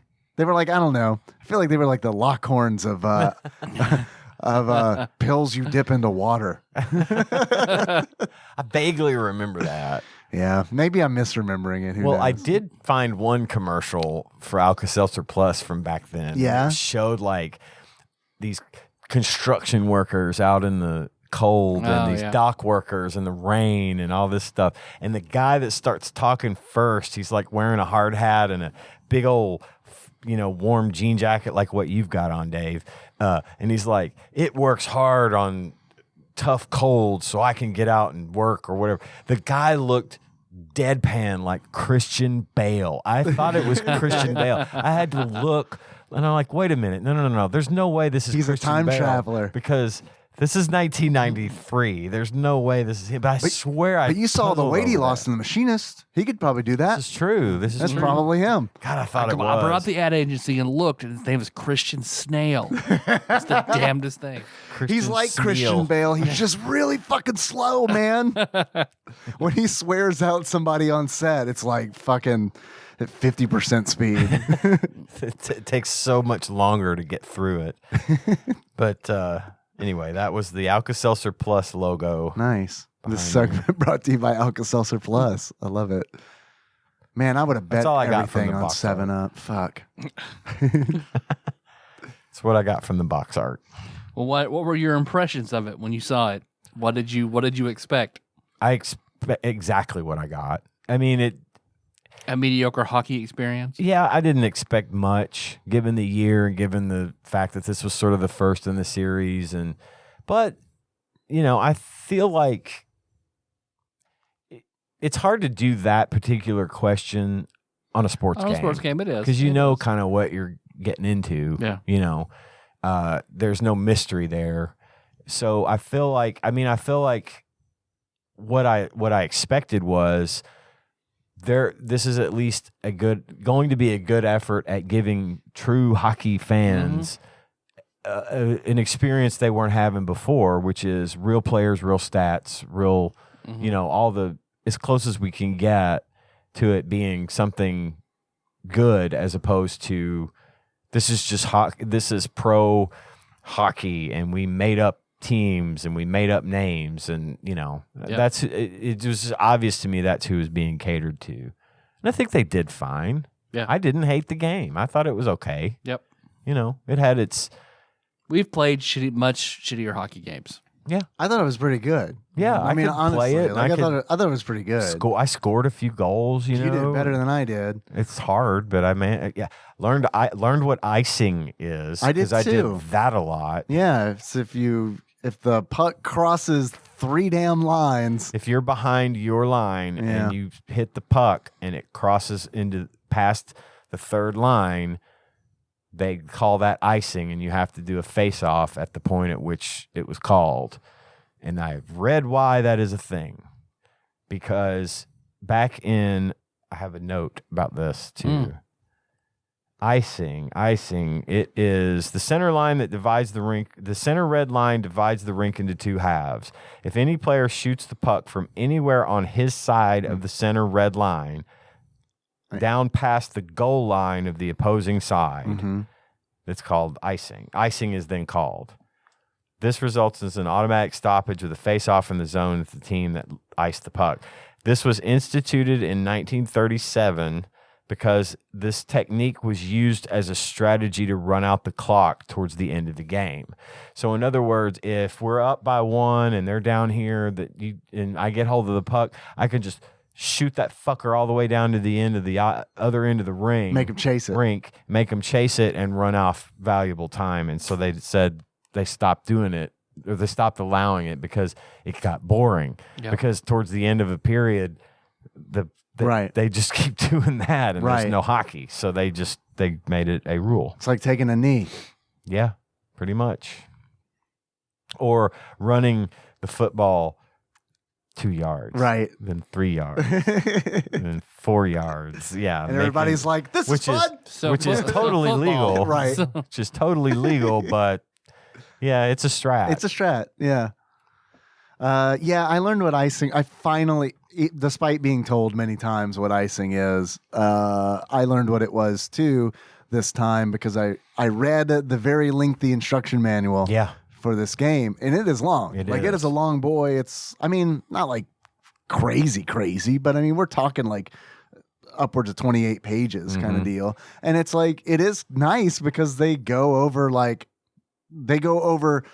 the rules that are going to be called in this video game. So it's like they don't go over everything, but they go over like icing, they go over offsides, they go over like power play, all that kind of stuff, and like how penalties and like the penalty box is handled. And it's like, wow, this is like kind of nice. Yeah. That it's like this is in here because they don't assume that you know everything about hockey just because you're playing this game. Yeah. And that's great. And I think that is really, really good. That's like it's like, okay, this is nice. I wish I would have read it before I played the game. I did do it in the reverse order, but hey. This time I actually read the manual first because I had a feeling I was not going to have any idea what to do.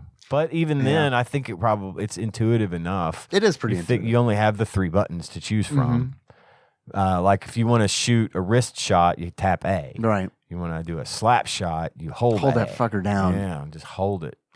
Yeah, I was like, I played EA NHL 94. I got it, so I just jumped in. Yeah, well, that's true because the controls do not change throughout the entire series of these games. They're the same exact controls for each game. And they even, so I saw that, so the control scheme for NHL 94, everything about that was straight up emulated for Mutant League Hockey on the Genesis. If you I've heard of that. I never played it. So it's the monster version of NHL 94. Oh, and I like that too because it kind of reminds me of how like some first-person shooter games now have a Call of Duty setting where your control scheme is the same as Call of Duty by default because that if you're used to playing that, you can just hit that button and now it does all the same things. So having that sort of a standardized control scheme is a good thing. Well, now that we've all played the game, so what is a movie/celebrity you could compare your experience to for those who have no idea what we're talking about? Have you guys ever seen a movie called Goon? And this is not about that was on my short masturbating and not letting yourself come, which is it's not lady edging. It's not gooning. Okay. Goon is a sports comedy movie with the annoying guy Stifler from Sean William Scott, and Liev Schreiber. Okay. Cotton Weary, known for his comedy chops, Sabretooth and Cotton Weary. It's essentially a movie where I believe they both play enforcers. At least Sean William Scott does, and so there's a lot of it. His character gets recruited to play in this minor league hockey team because he gets in a fight with a hockey player while he is spectating. So they recruit him and he comes on. And the whole reason that this movie reminds me of the game is because the movie revolves around fighting and hockey. And this game has fighting in it. And it is honestly, and I mean this, it's honestly the standout feature of this game because it's like no other EA hockey game on the SNES has fighting in it. So it's like that's a big deal. And it's such a big deal because it's like this game has individual player stats, which makes sense, right? Where it's like each player has like how good they are at shooting the puck, how good they are at skating, how good they are at defending. They have a fighting stat in the game. When there is a fight in the game, it goes to a fighting sequence where individual buttons do different things in the fight. You're not just mashing one button to punch over and over again. Nope. You got a button to punch high. You got a button to punch low. You got a grab button. Like this was like I'll pull you the shirt over their head right, button. The Happy Gilmore. They spent time developing the fighting, which I think is very cool. And like as someone who like doesn't know that much about hockey, but like I get it. I get why they let fighting happen because it's like, to me, that's very exciting. It's very much a part of the real thing. And I love it. I like that too. I love it that a fight could just fucking break out and they just let it happen. Like that is so like, how can you be an American and not love that? That's Right. what I don't It's understand. It's American as hell, man. And it's not even our fucking sport. Right. But meanwhile, I don't know, man. I think they should let like if a fight about to break out in an NBA game, fucking let it. I want to see that shit happen. Don't get involved in that. Football, it's fine. Let They're all wearing- Springwell beat some ass. Just let him go. Yeah. So I don't know. Yeah. Short answer, goon. It's good. That was on my short list because I saw it called Stifler on Ice. I've watched it. It's pretty good. Yeah? Yeah, I watched it years ago. So I mean, yeah, as far as like me not liking hockey, I like the movie. So it's kind of one of those. Right. Yeah, I thought it was pretty good. For me, it was just the most vanilla thing I could come up with. Because I didn't see much fighting in this game. I didn't get into a lot of fights on this one, but I just thought that it was such pure hockey. Like it just is what it is. It reminded me of Go the Ship. 1980 Disney movie Miracle about or not the 1980 movie, but the movie about the 1980 Olympic team.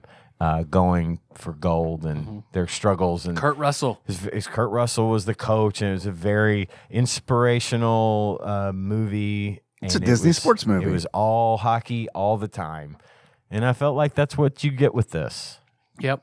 So I was kind of more on your wavelength. Like, it was a straight simulation. So, Canada, Russia, 72. That's a movie. Yep, it's a docu-series all about Soviet Russia's hockey team versus the Canadian hockey team having this big rivalry, and it was very much like Soviets bad, Canadians good. The And- Rocky IV of hockey. Yep, right? exactly. Yeah. And but it's a real life event that almost played out like Mighty Ducks 2, where like Canada rolls in, Soviet team dominates early on, beats their asses, and the Canadians come back, and it comes down to a very tense, brutal 8th game where the Canadians win.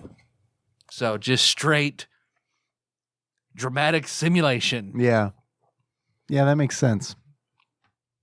I'm glad we all three picked different I am hockey too. games that really do kind of emphasize I all the thought facets. we were Yeah. going to all land on Miracle, if I'm not. I've never being seen it, honest. so Okay. it wouldn't have happened. My options were Goon or Mighty Ducks 1, Right. or Happy Gilmore. So I mean, it's like Happy Gilmore crossed my mind, but there's like all of 4 seconds of Right, hockey in that, right. and then the rest of it is he's a wannabe hockey player who's Right.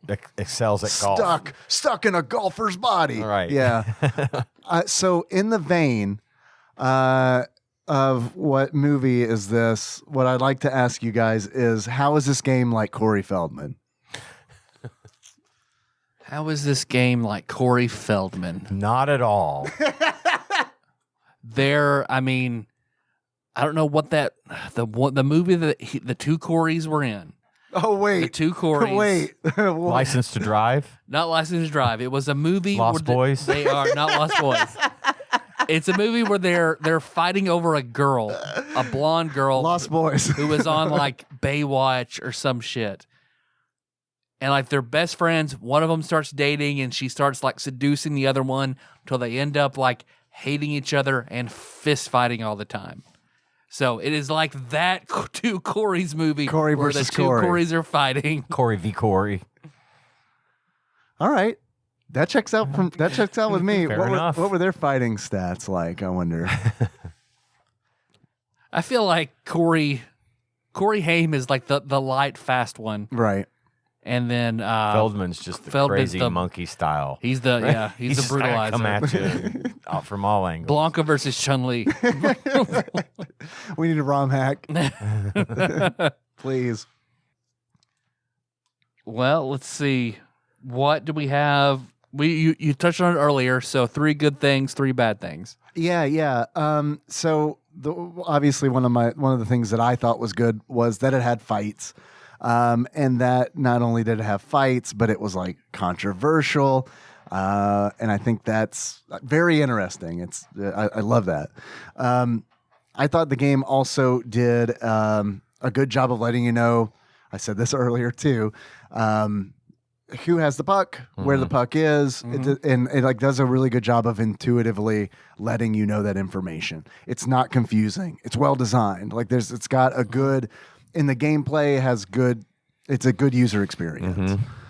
I also thought that the way that they handled cutscenes in the game were very smart and part of that user experience, because we've played enough sports games over the course of this show where it's like something will happen in a game, right? Like if it's baseball, somebody gets a home run, or if it's football, someone gets a touchdown, or, you know, even if it's hockey and it's like there's a face-off, a lot of times there will be this interstitial scene, this cut scene that just completely takes you out of the game and it slows the game down. I think EA or Park Place, however you want to credit this to, but like how they were really smart about this. They were like, I honestly think they were like, this is a mechanics focused game, and we do want it to be as real and true to the game as possible.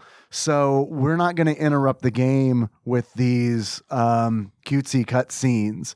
But we're still going to include them. So what we're going to do is do picture in picture style. And I think that is amazing. Amazing. Because it's like, at the beginning of the game, there's a face off. And you see the picture in picture up in the left-hand corner of the two facing off. Yeah, I assume the ref. Yeah. Ref dropping the puck for the face-off.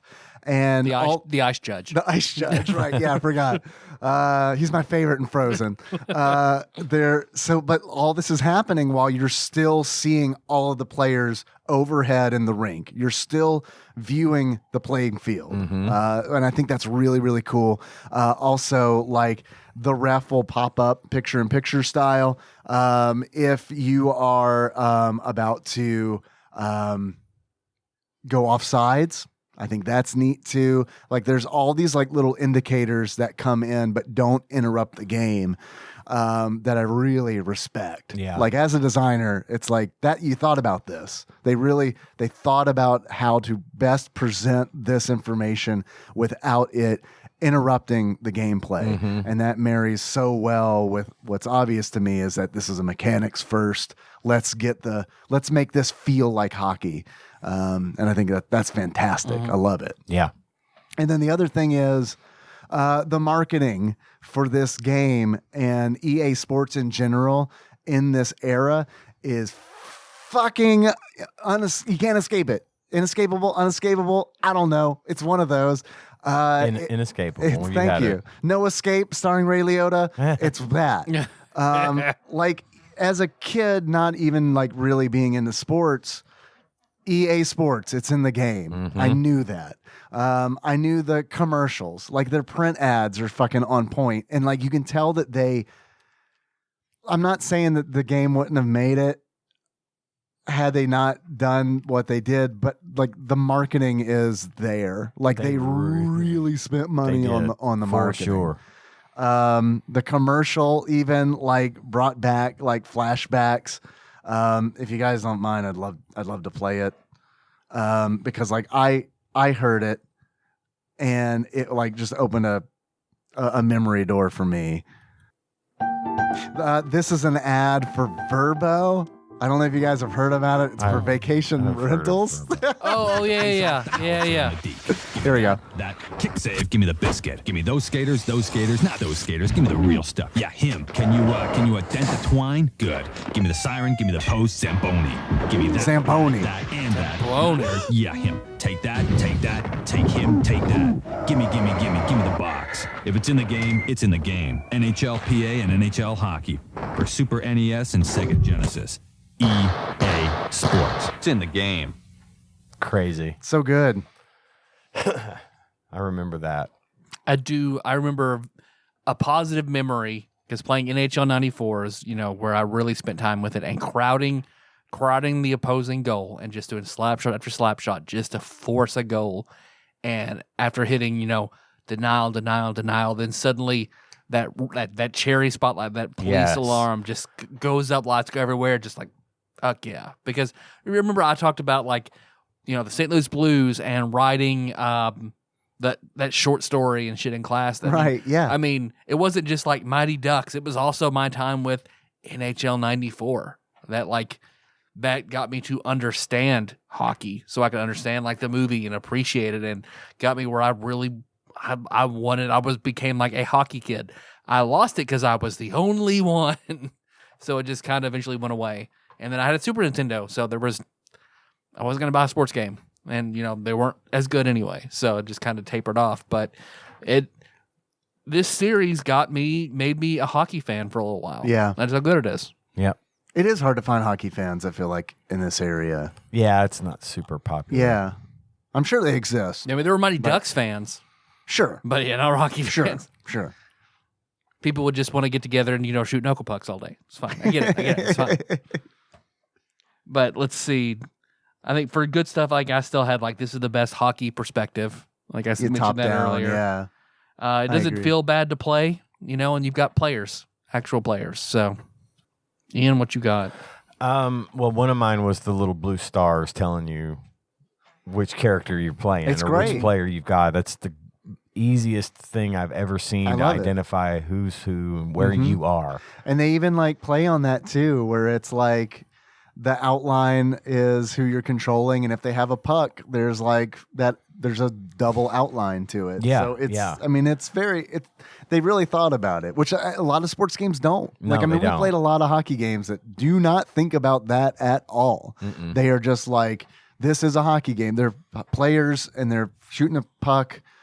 I'm sure this will make money. You might be controlling this guy, or you might be controlling. We don't care. Right. Exactly. Yeah. I liked the fact that at the beginning of the game, the commentator would come out and say something about one of the players or about the team, and I thought that was a nice little consideration for that hardcore hockey fan who could really relate to seeing stuff like that. I'm glad you mentioned that because I definitely skip that stuff. Yeah. But you're right. I mean, there are people out there who, like, I'm sure appreciate that. Yeah.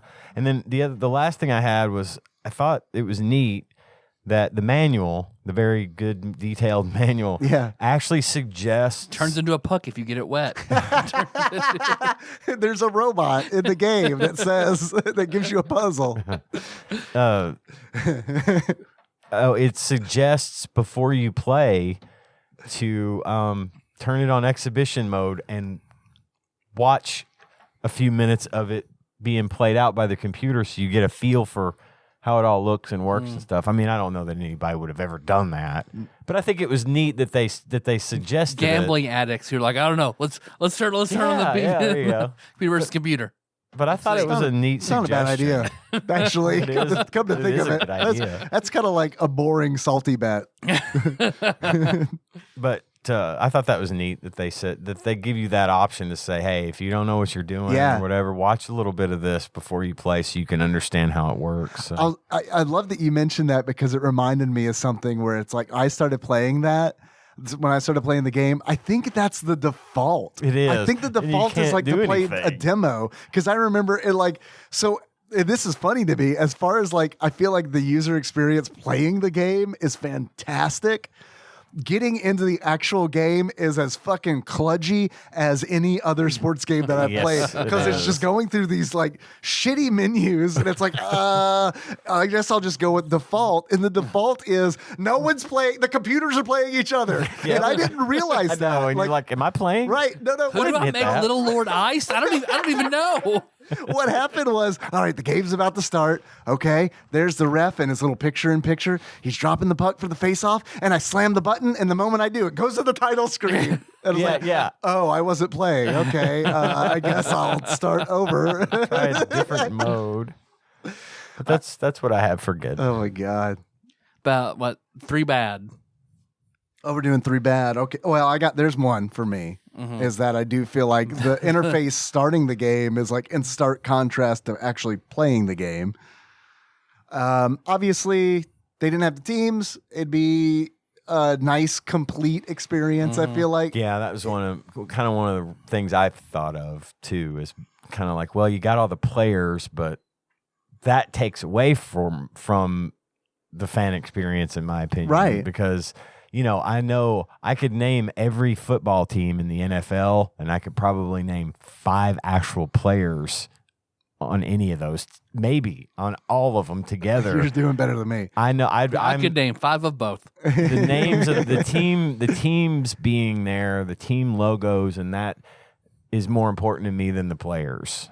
Now, I know that's probably not the case for most big hockey people, but I mean, I relate to that. but the team names and the team logos and all that familiar stuff, I would want that. Yeah.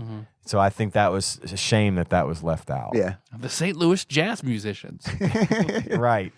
And I guess like a third thing would be, I kind of thought the sound was not great. Like in this game, right? Right. I know. Ooh. Yeah. That was annoying. Yeah, it was annoying, and I kind of feel like, I mean, as much care that was put into making it feel really good, it would have been nice if it sounded a little more realistic. And like, even if it didn't sound realistic, I guess what I'm trying to say is, if it didn't sound as repetitive, Ooh, sorry, sorry, because it's repetitive. It's just constant, that one sound of Yeah. ooh, over and over again. Well, and I had put, for me, in the sound was one of my kind of bugaboos about this game too. But it was like, I feel like they should have put more emphasis on the crowd oh sure, noise. Yeah. Like, I would rather have that kind of constant yeah, drone of people that that sound. The crowd Watch sound. any Yep. football, basketball game, you can hear it. It's always going like Yeah. crickets in summertime. It's just it missing. feels Yeah. like if it's missing, it makes it feel empty. It makes it feel less realistic. Now, in later iterations of the game, they do a much better job of integrating crowd sounds. Like in '94, when you just ram someone into the wall, the crowd goes ooh, things like that Yeah. are there then. But in this particular version, it's dead silent. it's just silence and oof, oof. It's like we're playing hockey in a pandemic or something. Yeah, yeah, It's a exactly. Scientologist birth. It's just completely silent. God, even in the games that they played in the pandemic, they had speakers that played crowd noise. I remember when I worked at the casino and they went away from using actual coins falling out of the slot machines to like printing out tickets of like you get it. Like you get a ticket that Showbiz. says you won this much money, take it to the cage to redeem it. They were worried about how that would be because before it's this constant noise of slot machines dropping yeah. coins. Oh, yeah. So they thought it would upset the customers, like it would make them uncomfortable. So they played the soundtrack Yeah, over totally. the PA of coins Oh, falling GP and Rain. hitting. Yeah. Yeah. No, it's like the psychology behind It is. There was absolutely a psychology Yeah, behind yeah. it, and that affected this game for me. That I felt like it was just too quiet and too And get that 100%. like we're at practice. Totally. We're at practice, not playing Yeah, the game. you yeah. know? We I'm had just- similar feelings about the bad in this game. Yeah. Actually, I just think it's slow. Yeah. Like it's just very comparison to like even next year's game. It's very slow in comparison. So did it deliver on everything you thought it would?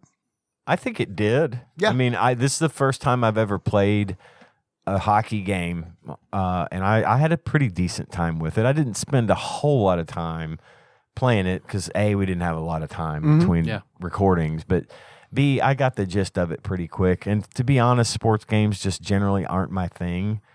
So I'm going to get the gist and kind of move on. And I did have 6 games I wanted to see how they progressed over the years. But I liked it okay. I thought it was fine. I had a good time with it.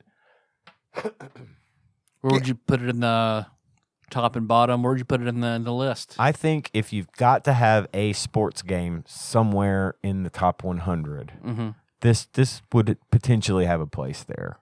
If you've got to put a sports game in there, I would still I would probably say 94 though. Yeah, I would too. Would be the one. But from this, as for the series is concerned, I'd say take your pick of whichever one out of the 6 that you like the most and put that in your top 100 if you want a hockey game in there. Yeah. And that would be fine. So this particular one, personally, I wouldn't put this one in the top 100, but 94 was similar enough. That's the one I would pick. Yeah. But yeah, I think this one of these games belongs in the top 100. Yeah, I'm with you. It's tough for me because the perfect game would be 94 with fighting in it. That's exactly. Yeah, that is a good thing. That's what's tough because overall, honestly, I agree. I think 94 feels better. But man, it does suck because it's like, I'm not like bloodthirsty or anything, but it does feel like, I don't know, Daddy gotta beat some ass. Something's missing, you know. And it's kind of like it's taking a little bit of the fun out of it, you know. Like from what I hear, everybody like go see hockey live, and that's kind of shit that makes it fun to see live. And even because that's an element, it is an element. It's an important element to the game. Absolutely. And another part of it that bothers me is that I definitely know that it was done for licensing purposes. It's the critical race theory of the NHL EA series. Like, no, we don't talk about that. We don't talk about it. Right. No, it didn't happen. Right. Well, 94 got the logos and the team names that I wanted at the expense of the fighting that was fun. Right. So it just feels like a sellout. I agree. You know, and it's just kind of, I get it. I understand. Like if I were in that position and it's like, oh, I can make a whole bunch of money if I just take the fighting out of this video game. Well, there's you bet also your ass I would. There's also probably that when they're thinking about their bottom line, there's probably an ESRB consideration there too. You know, maybe having that fighting element in the game could cause them to get a higher ESRB rating and not be able to sell that to younger children that might want to play. Yeah, that's a good point. So that may be where part of that comes from. Could be. Probably right. Fucking Tipper Gore. Yeah. Could be. I'll never say fuck you to anybody more on this podcast than Tipper Gore. Did you guys have any achievements? I got a couple. Achievements. First of which is Bruce Wayne Gretzky. And in order to unlock Bruce Wayne Gretzky, you start a fight after a shootout. Next achievement, because his parents got shot. Yeah. You see. Yeah. That's the joke. That's the joke. Man, that was good. It was like, man, that's fucking soundboard. That was awesome. Next achievement I've got is I don't want to earn my Red Wings. In order to unlock, I don't want to earn my Red Wings. Play as Detroit and do not score during a period. And Dave, that's that good. was a thank you. good one, Thank dude. you. Thank you. And my last achievement is now you're powering with play, super play. In order to unlock now you're powering with play, super play, score a goal during a power play, which is a thing that I did not know was a thing until I read the instruction manual for this game. A power play is when one team has more players on the ice than the opponents. And I was like, wow. Seems like a weird, like, power play seems like, wow, he just did a power play. Did you see that? He, like, fucking spun the stick around and then, like, shoved it in his ass and then he hit the puck with it. What a power play. But no. No, it's when one team has more dicks than the other team. It's power play. Do you see he wore a red tie to the meeting? What a power play. Did you guys have any achievements? I have one. It's not very good. My ice. The goggles do nothing. And to get that, commit the penalty of icing 4 times in a row. That's what I kept doing it, just over and over. Right at the when I first started playing. Yeah. Right at the No, beginning. I get it. Every hockey game is at least I had like that achievement in every hockey game. See, so I've got 3. I am Goldberg, the goalie. You unlock that by blocking every shot and winning a game. So complete 0 shutout. The computer did that to me. The computer unlocked that a bunch. And then the second one is John Travolta. You unlock that by winning a face-off. Hey. Man, I was this close to doing a face-off. That was good. I'm glad. Then my last one is give him some Zangief. So you unlock that by making every other opponent make the same noise as you do in Street Fighter when Zangief grapples them and just squeezes them. Yeah. Because they do the same, ooh, ooh, ooh, ooh. I love that. But now you've cursed me because now I need to start playing UO again and make an unarmed fighter named Zangief. Good one. Just a wrestler. Damn it. I'm back in for a stupid name. That's usually when I played UO, that shit would happen. Like we'd be joking, like Frankel and I would be joking about like names and stuff. It's like, well, that's a character now. Got to make a new go character. make it. now. My second UR character was named Hardee's or Quiznos. Because one day John's like, hey, what do you want to eat? Hardee's or Quiznos? Actually, that's a UO character. It's Hardee's or Quiznos. And then you just walked around going, we want the subs. Oh man, was Squirrel Monkeys? What are those fuckers called? I don't even know. Well, I do have a list I can run down real quick just so we can cover the differences of all the games. Okay, yeah, sounds Real good. quick. I don't know if you have anything similar, Ian. I think I might have a couple of little notes I'll touch on when you get to that year. So the big difference in 94, because in 93, you've got exhibition, and playoff mode. That's it. So 94, you have exhibition, playoff, best of 7, and a shootouts mode. And of course, the players and the logos. And then in 95, you've got where you can sign, trade, and release players. Mm-hmm. They increase the sounds and had a variety of injuries. I got in 95 too. The graphics were seriously ramped up. Mm-hmm. And it seems to me that was the first one of the series where you had the choice to manually control the goalie. Okay. Because I know that's where the SNES really lost out to the Genesis, because the SNES lost shootout mode, playoff mode, fake shots, and deep shots. Oof. So that's where Genesis like really took over. And then 96, I've heard besides 94, the other best one to play is 96. In 96, you have your regular games, season games, transactions. That's the whole trade pickup. That seems neat, especially at that time too. You know what I mean? That seems like it's pretty early on for that kind of stuff. For a managerial angle to it. Yeah, that's neat. But that's where the Genesis had playoff games, best of 7, and shootouts, where the SNES did not. And then here's where the quality sort of drops off, because now the PlayStation is here. Right. So now all the NHL games are kind of being geared more toward that. In NHL 96, I did notice there's this big animated opening sequence, and it plays that dun dun dun dun dun dun dun dun dun. Y'all ready for this? Well, so it's the best then. That's what you're trying to say. Yeah, they're getting some licensing going on. And I stuff. like to move it.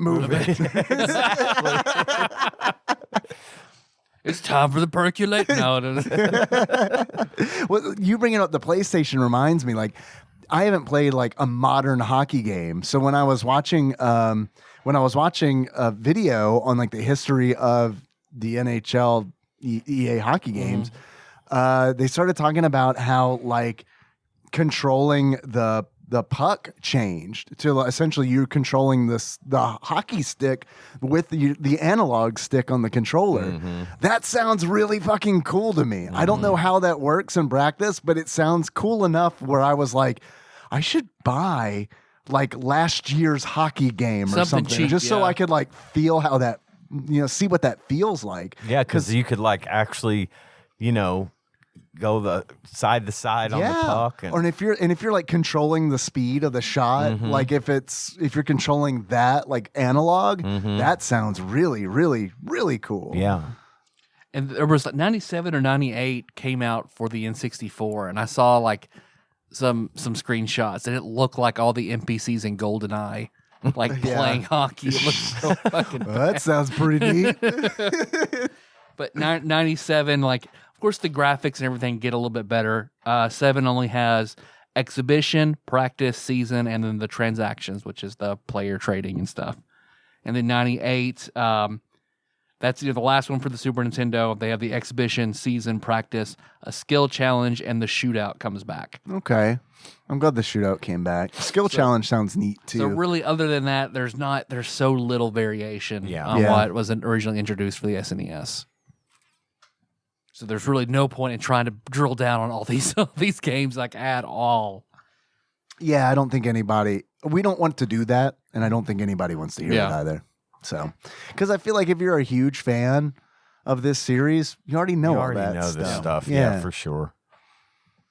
Ian, I loved this. You had 2 great suggestions for segments, and the first of which was how does this game how is it like Corey Feldman? The second of which is this rent or buy? Is this rent or buy? Yeah. I think, honestly, this would be, for anyone that's not a huge fan, it's rent for me. I wouldn't have bought this game, but I might have rented it. If I had a friend over that liked sports games, maybe I would have rented this one, but I definitely wouldn't have bought it. Yeah, I'm with you. This would be a rent for me as well. However, I can see if I grew up with a sibling that was close in age to me, like I feel like the depth of 2-player, like it's endless that you could, because like not only is there head to head, but you can play 2-player on the same team versus the that computer. Is a cool feature. I mean, it's like if I knew there was somebody that I could play this with as a kid every day, it's a buy. If grandma had given it to me for Christmas, because it was she knows I have a Super Nintendo and it was on sale, I would probably at first be like, what the fuck? But then I would play it and I'd be glad that I have it. So I wouldn't mind owning it, but for me, it's a rental. If you were to buy it today and not rent it, if you were to buy it today, how much do you think you pay for it? I bet this was common. Yeah. But by today's standards, I'd say it's still probably $13. $13 dues? $8. $8. Actual price of NHLPA Hockey 93 loose for the Super Nintendo on average, according to PriceCharting.com, at the time of this recording is $4.92. These are the games that I snatched up super early, like all these sports games that like no one cares about, where it's just like time to pad the collection. Well, I would wager like 97, 98, those are probably pricey. Because I bet that they were moving over. People were moving to better They didn't systems. put a lot They in weren't them. buying People had these. PlayStations. Yeah. I bet those are a lot more. I bet you're right. What does Flopsy have to say about every concurrent game? Do we want to do that? I guess we could do that. I'd like to see if they get any more rare, and if the scores, how they fluctuate between year to year. Yeah. I'm only going to guess for 93, though, since that's the one we rolled. All right. NHLPA Hockey 93, according to Flopsy, a.k.a. the Ultimate Nintendo Guide to the SNES Library 1991 through 1998 by Pat Contry, courtesy of Monster Mold Mike. I only say that every time, or try to, because I don't want to get sued by Pat Contry or Monster Mold Mike. Yeah, because you know how he is. Yeah. He's very nice, actually. Yes, he is. He's very, very cool. Litigious as fuck, but very nice. He'll sue the shit off of you nicely. NHLPA Hockey 93, they gave 3.5 stars. See, I would have said 4. The availability was very common. NHL 94, they gave 4.5 stars. Not surprised there. I'm not at all surprised there. Yeah. Availability was very common. I feel like you're right. I bet when we get to the probably 97, start going 98, up, yeah. I'm going to say it's going to go to at least uncommon. Yeah. Yo, I will say this because I just saw it about NHL 94, which negates this is better than the fighting in 93.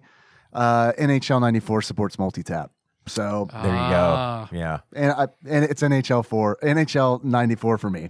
That's better. 4 players, Yep, right? that's Yeah, better than no, fighting. Definitely. That's better than fighting. Now it's a party game. Yeah. Yeah. An orgy is For always sure. better than fighting. Yeah. Yeah. Uh, Write it off my gravestone.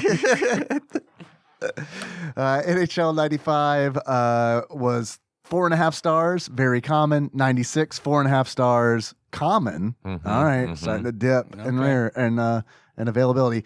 97 was 4.5 stars, uncommon. 98, 4.5 stars, very uncommon. Called it. Okay. Yep. Good call. Just to remind everybody, NHL Stanley Cup, 1.5 star. Wonderful. Tyler, Yes, Dave. if you were to give this game a beard Mhm. that sums up how you feel about it, what kind of beard would it be? I would give it the mustache of one of the like players' dads, like assistant coaches from the Mighty Ducks 1, who was also my most hated character in Lost. But he was in the Mighty Ducks 1, What? and then you never see him again. Just sort of like this game was the first precursor for a big series, but you never see that one fucker again. Because he was stuck on the island. I hope so. What character was he in Lost? Zeke, he was The the one who had plumber. the big fake beard he takes off. Oh, He's the one who's okay. on the boat who's like, give me the boy. Sorry, give me the boy. Oh, Okay, wow. Yeah. Like I hated that dude. Yeah, But he yeah, sucked. he was He's in- kind of a typecast in that sort of Yeah. hate that dude role. Tyler, Yes, Dave. if you were to give this game a pair of glasses, what kind of glasses would you give it? The glasses of that ginger kid that had the curly red hair in Mighty Ducks 1, who was subsequently then not in 2 or 3. Didn't really do anything but be like the token ginger kid who had allergies and shit. Okay. So then he wasn't in there anymore. All right. Part of a big thing, part of a big franchise. You just, Sure. Dropped off. All right. I like He's it. not Banksy, so he's not cake eater. Man, you know a lot about Mighty Ducks. Fucking love the Mighty Ducks, Yeah. man. I saw the first one as a kid, and then like I haven't seen 2 or 3. Is there a 4th one? I mean, I've heard they're rebooting it Okay. with Emilio Estevez coming back, That's neat. but as of right now, I just know of 1, 2, and 3. But God, 2, man. God, I fucking watched the shit out of Mighty Ducks 2. Holy fuck. Is that Man, I hate Iceland. They're so bad. I'm assuming that's a reference to Mighty Ducks too. They're the villainous team, yeah. No, I just fucking hate it. Just apropos of nothing. Wow. I hate Iceland. Jeez. It's like World 7 of Mario. Fucking hate that shit. So we want to roll for next week's game now? Yeah, that sounds good.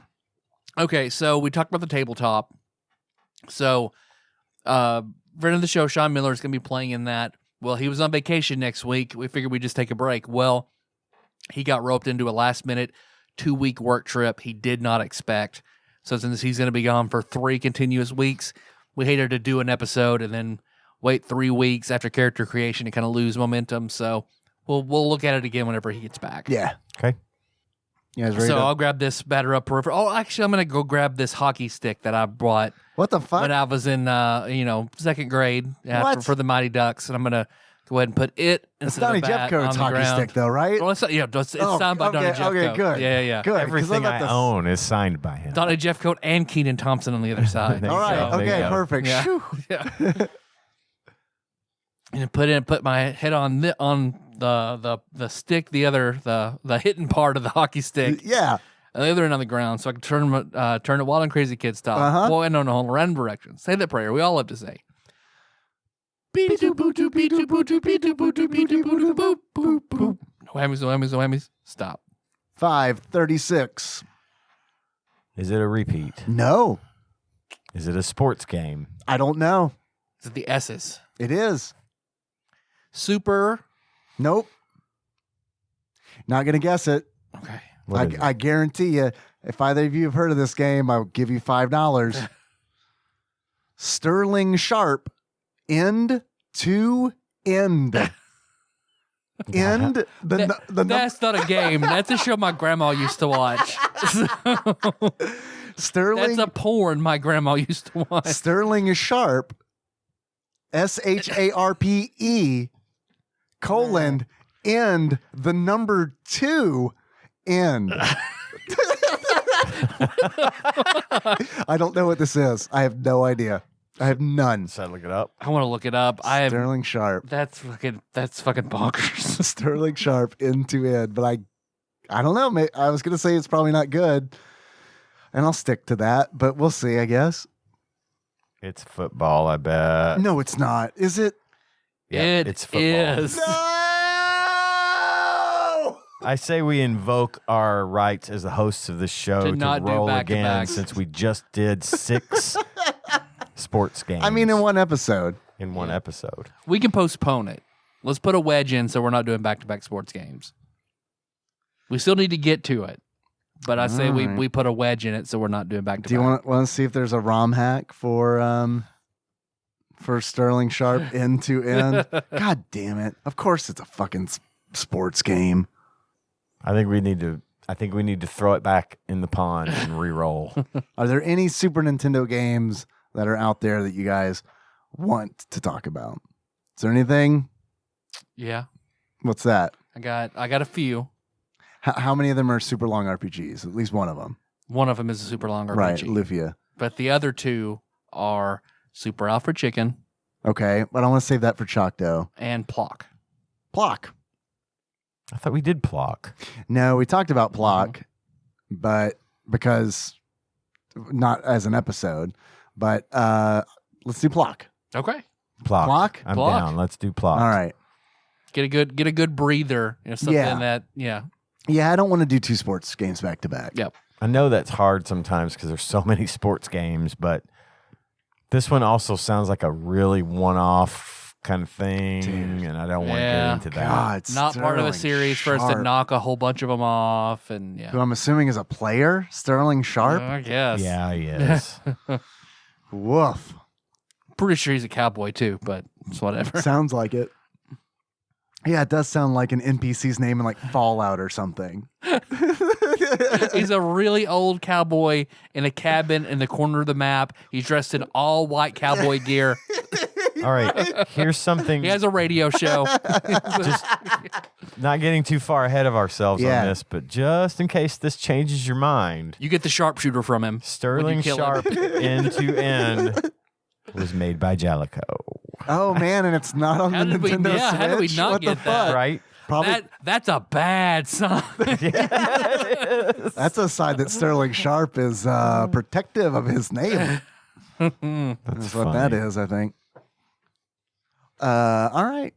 Plock. Plock. Plock. Fucking not Sterling Sharp end to end. Yikes. Jungle to jungle. We Let's create. talk about that. I've never seen it. I thought a long ass time ago. We created the randomizer. Therefore, we can defy the randomizer. Oh yeah, baby. Fuck that randomizer sometimes, am I right? No, not 2 sports games in a row. Mm-mm. Let's go. Let's go out for a break. All right. It break time.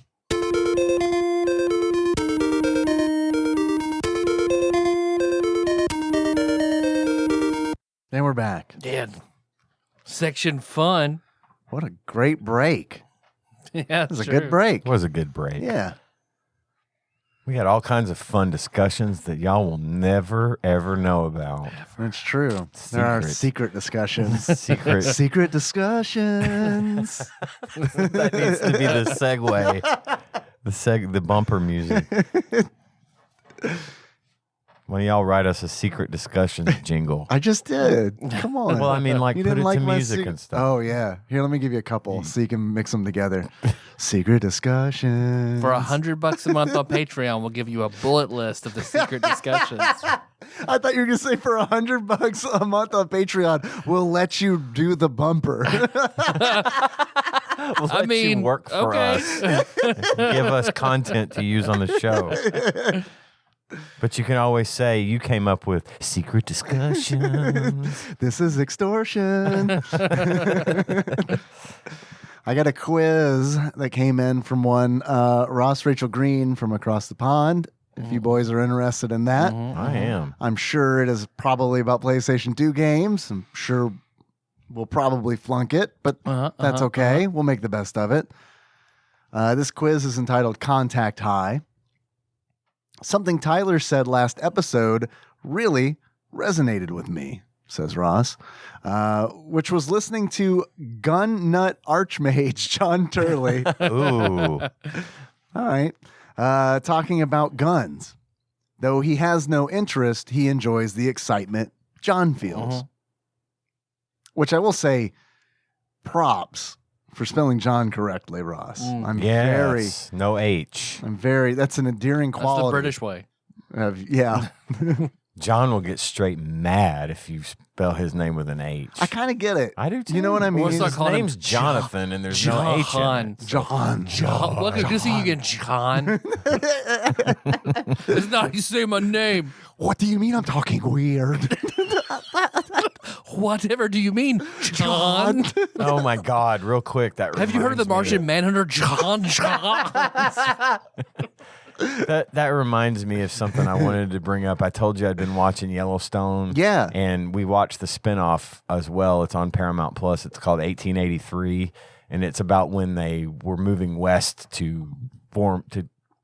the family was moving west to start the ranch or to start their life out west or whatever. They're on this wagon train, right? And the show centers around one of the main characters is the daughter of the great-great-grandfather that started the ranch. Okay. And it's a coming of age story for her, but and a dying of age story for Sam Elliott. Yeah, who looks so bad. He's looking rough. Makes me sad. They one of the things I saw the other day on TikTok was they were talking about all the celebrities dying. Someone wrote Sam Elliott's name on a white card and laid it on a silver tray and put a salt ring around it. But anyway, this show is narrated by the woman that plays the daughter in the show, and she's great in the show. But the narration is so she does not have a Southern accent. She has never had a Southern accent, and she is terrible at faking a Southern accent. Oh, no. And so she always says, what? And, wow. And just, it drives me crazy just hearing that sound. She didn't read enough Rogue. Oh, it's awful. X-Men comics. And What's awful. cigar? Well, and then the thing is, too, she's supposed to be from Tennessee. And her accent It's got Georgia molasses. has no Tennessee in it. I know a Tennessee accent when I hear one, and that isn't an accent. That isn't anyone's accent. Whatever the hell she's doing is not It's a Stuart Griffin. I guarantee I just came from Nashville, y'all. That's exactly. It's like Guarantee. I guarantee it. I love things in Nashville like country music. Brentwood, straight up. She learned her Southern accent from a voice coach that has never heard a Southern accent. That's what it sounds like, and it's whatever. Well, I swear. It's so. The director of Golden Girls told Rue McClanahan to use her natural Oklahoman accent for Blanche Devereaux. And Devereaux she with an X. She constantly argued with him like, she's from Georgia. Are you sitting? No, I don't want a Southern accent. Do not use one. Just use Oklahoman. That's fine. I'm going to do this anyway. You mentioned like celebrity deaths earlier. Yeah. We missed one. I don't know if you knew this or not. But I hate to break this to you, Tyler, because I know you're the only other fan of this that I know personally. The guy who played Dobie Gillis died in January. Oh, shit. Did he? Yeah. I'm surprised he was still alive. He was still alive. I know. I mean, yeah, with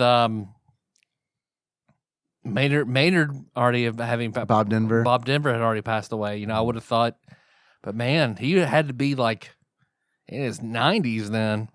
Yeah, I don't know how. I don't know how old he Man. was, but I know he made it a while because Yeah, he Dobie did. Gillis was in the 60s. Yeah. And he was probably 20-ish then. I Yep. don't know. Anyway, Ross continues. There's a similar thing happening at work with a colleague who has just taken up golf.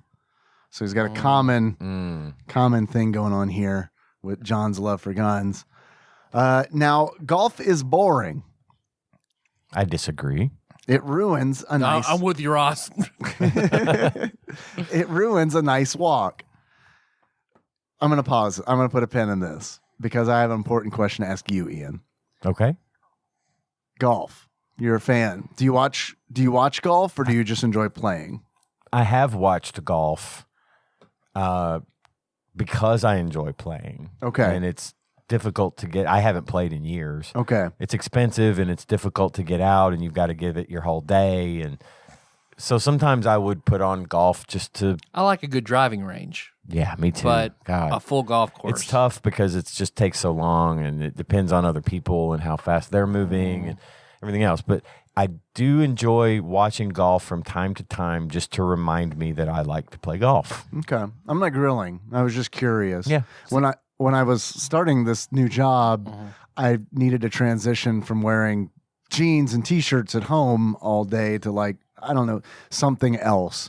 And I remember like business casual. business casual. And I remember talking to my dad and being like, yeah, I got to get some fucking Slacks. clothes that fit, that Yeah. aren't t-shirts and jeans. And he was like, oh yeah, no big deal. Just get golf clothes. I was like, golf clothes? What are Polos and khakis. golf clothes? And that's what he meant. But I didn't know what the fuck. I was like Under Armour? Like what? I mean, like They have Under Armour polos and khakis for golf. That's what the executive team at my work, that's what they all wear. Yeah. So, yeah. yeah.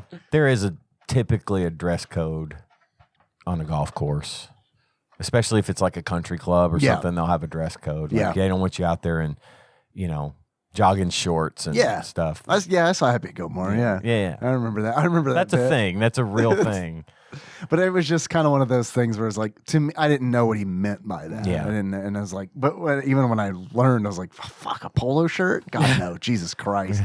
I'll wear long sleeve button up I shirts prefer it. all the Rolled fuck up. year round. Yep. Jesus Christ, Yep. no polos. Me too. Every time I'm wearing a polo shirt, I feel like I'm fucking 8 years old, get my photo taken for Easter. Yep.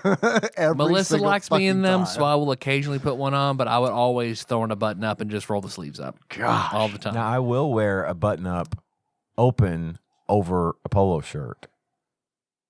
Really? I will do that from time to time, but usually I will wear a t-shirt under the button up, and then at the end of the day, I'm untucking, rolling up sleeves, and opening the shirt, and then wearing it over the t-shirt. Okay. But I wore button downs before I started working from home. I don't care if it's 100 degrees outside. Right. It was a long sleeve button down. Yeah. Because I have a tattoo on my arm. And when I I was should get one just because Yeah. I wear the long sleeves all the time. Seriously. there you go. I was required to cover it when I was at a client's site. They didn't care about it when I was at the office. Yeah. But when I was at a client site, I had to put my sleeves down. So that was Right. really the you don't want them to function see the there. devil's mark. Right, no. There's literally a tail on that thing. But I also just like it because it's versatile. You've got options. You can sleeves up, sleeves down, open, tucked in, Love a untucked. good, crisp white button up. Hell that yeah. You can fucking Hell love yeah. it. Fucking love it. I like the One that's patterns. not I like too patterns. long, so you can wear it in or out. Like, I do too. Basic For flannel. blue, basic white. Flannel comes in handy. I have a nice pink and white striped one too. Yeah? Pink with white stripes on it. I like that. Very nice shirt. I do have TV golf PTSD though. Just being made to go over to my grandparents' house, like the one right over here, Yeah. with my terrible Across grandfather. from the Holland deck. Yep. My awful grandfather who was also very hard of hearing, always had his hearing aids in, but he would only watch TV muted with the subtitles. Okay. He would exclusively watch golf. So anytime I go over there, I have to sit in the living room with golf on mute, just the subtitles. It was, for an 8-year-old, that is fucking hell. I can see that. Why didn't you just pull out your iPad, bro? I know, right? Mom, give me your phone. Yeah, man. Yikes. I like remember Jack those just walking days. to people and I just do like too. taking their phone, finding YouTube. Like you talking about going to your grandfather's and he's watching golf. Like, meanwhile, like I would go to my grandfather's and he's watching the news and he's drunk forever. We're, like that was at a farmhouse. So it's like, I guess I'll go into the yellow room. There's also a room where there's a painting of a naked lady. I might just go into that I like room. that one. I like that one. That's a good one. My mom doesn't like that room, so I might get in trouble if I go in there.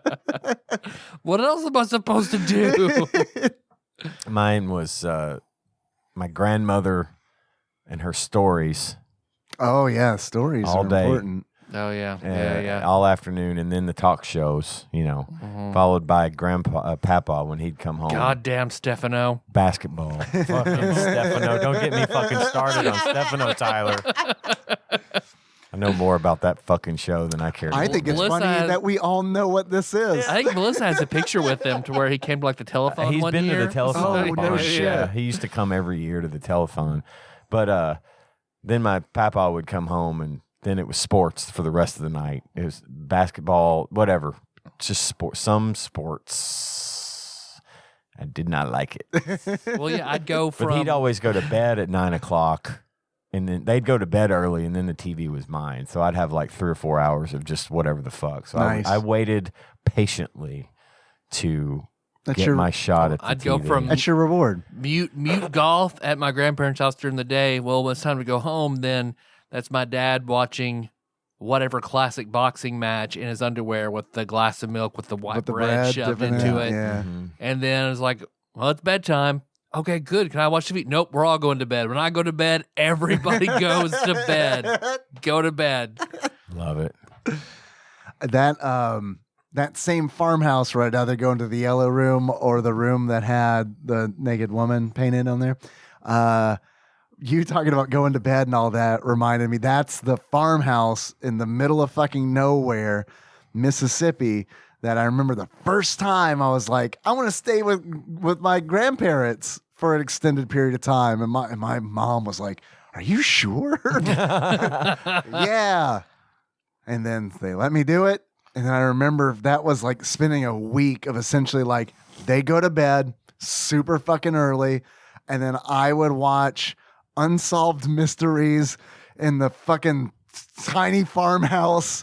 And like I remember seeing like the fucking like an alien episode. And it was that was all I could fucking think about the whole goddamn rest of the week. I was like, there's a scene of like I'm sure if I saw it now as an adult, I would laugh my ass off. But it's like aliens, like like the 90s stuff, big gray. It's like just looking into a window that whole fucking week. I'm Of like, a farmhouse. yeah, essentially the whole fucking week. I'm like, oh my fucking God, they're out there. They're fucking out there. I know it. What have I done? It's the monkey's paw. It's a fucking. I got your wish. Ross continues. Now, golf is boring. It ruins a nice walk. But when he is talking about all the new gadgets and training methods and clubs he has been buying and what each one is for and how excited he is after having a good round, I can't help but be entranced by it. Also, he happens to be a big fan of Paige Spiranak. Yeah. Spiranak? Yeah. Who has a fabulous set of I thought it was a type Golf of book. clubs. Honestly, stop the podcast and Google her. You will not regret it. That's a junior night. Come on. Paige Spiranek. I've done I sent this link to everybody to take a look at Paige Spiranak. She is very lovely. Yeah. Say I'm a fan. Yeah. How could you not be? She's like the Anna Kournikova of golf, it seems like. Oh, so she's not very good at it. I don't know. I don't know. I don't know in either case, to be perfectly honest. I do remember reading one of the links under when you sent that Google search. One of the little pull down links was, does Paige Spiranak have an OnlyFans? And apparently, what was the answer? No, she doesn't, but Okay. apparently one year for April Fools, she said she was going to start one, and everybody was like super pumped about it. And then she said, nope, I'm not. It's just a joke. Is she selling golfer boys her bathwater? Probably. Saw her farts in a jar. Have you heard about that lady? Yeah. Yeah. Had a heart attack scare from having a strictly fart-based food diet, God. but made $200,000 in a year for selling her jarred farts. God. I mean, I'm glad it was legitimate. Like she wasn't just Sure. like putting a little bit of smelly stuff in a jar and Sure. she's doing it straight up. So I guess, yeah. no false advertising. I mean, you got to believe in your art. And then all that money she made paid for one day in the hospital. Yeah, it's true. Yeah, they don't have good health insurance at the fart factory. It turns out. Ross continues, honestly, stop the podcast and Google her, right? We got it. There's something about secondhand excitement that means I don't have to put any effort in. I just get to enjoy someone else's enjoyment. Also, this one time at D&D, my character did a really cool thing I know you would love to hear about. Metacritic, PS2 2211. Glem's microwave combination. That was legit. Playing an epic spellcaster was a lot of fun because you kind of get to start crafting your own spells. So that's really neat. Hollow backbiter. Yeah, good shit. So I keep going. I can do this prompt game all day long. What? Metacritic, PS2 2211. This Evangelist had an epic spell called Wall of Magic based off David Cross's bit. A wall literally made of magic that stops missiles. So that's what I made. An invisible wall that just no one could cross. That was just it. With a super high will save. So no one could cross it. Question number 1. This threequel is set on a fictional mountain. The single-player mode follows racers competing in the games titled Championship. Mountain Race 4000.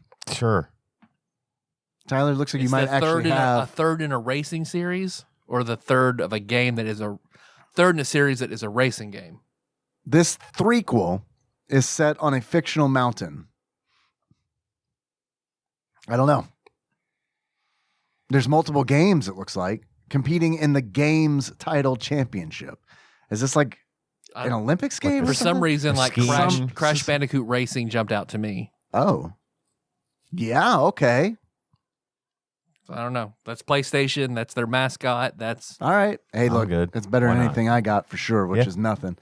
Crash Bandicoot Racing, locking it in. It is SSX 3. oh, SSX All is right. back again. Jesus Christ. It's tricky. It's tricky. This sequel stars a man who is covered in the ashes of his dead family. God of God War. of War. Good job, guys. Locking it in. God of War. It is God of War. Duh. Okay. Next question. This third in the series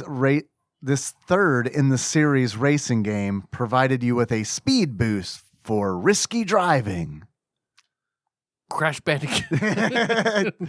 Corey Feldman's License to Drive. Be Corey Yeah. James, I guess. For Need risky for driving. Speed. Need for Speed sounds Battlefront. pretty good. Need for Speed Battlefront.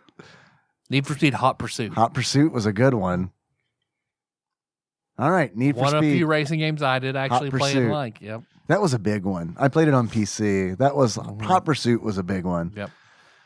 It is Burnout 3. Takedown. I liked that one a lot. Yeah? The takedowns were fun. Yeah? What were they? You like crash into other cars and do different, like if you rear end them and they flip over, it would go all slow-mo and say takedown and the kind that you did and stuff. That was a fun game. All right. I get why that's on the list. Okay, cool. I've never played a Burnout. For some reason, I thought that was a Need for Speed game, and that's kind of what I was thinking of. But I forgot it was Burnout. Yeah. But Takedown, I liked all the Burnout games. I thought they were all really good, but I got burned out on them. They got a little burned out. Takedown was fun. Takedown was a great game. Cool. Sounds like fatality. You could use that. You could use that speed boost to do different types of takedowns. So like launch motherfuckers. You come up on, you're racing these, and you like could do the speed boost and then T-bone them off a cliff, and they'd flip sideways, and then that would be a type of takedown. Cool. Yeah. So each one had a different name and all that. There was a bucket of them. Yeah. It sounds like fun to kind of go through and like see what each one is named, kind of deal. It was cool. I liked it a lot. It was you got that same sort of satisfaction out of doing a takedown as you did when you pull off a slam dunk in NBA Jam and it does that cut scene and he's flying. You know, that was a fun game. Cool. Yeah. Well, I'll have to check one out. I've heard of Burnout Paradise. Burnout Paradise was good, but it didn't have that. It was more open world racing, which was still good, and you heard Paradise City every single time you turn on the game. Is the grass green there? Are the girls pretty? The girls are pretty. Take me home. Won't you please? Won't you please? It was fun too, but I liked Burnout the most because, or Takedown the most because it had that little special moves. All right. Next question. 2 new characters, Lei Fei and Vanessa Lewis, join 11 veterans, each with their own unique styles based on real martial arts.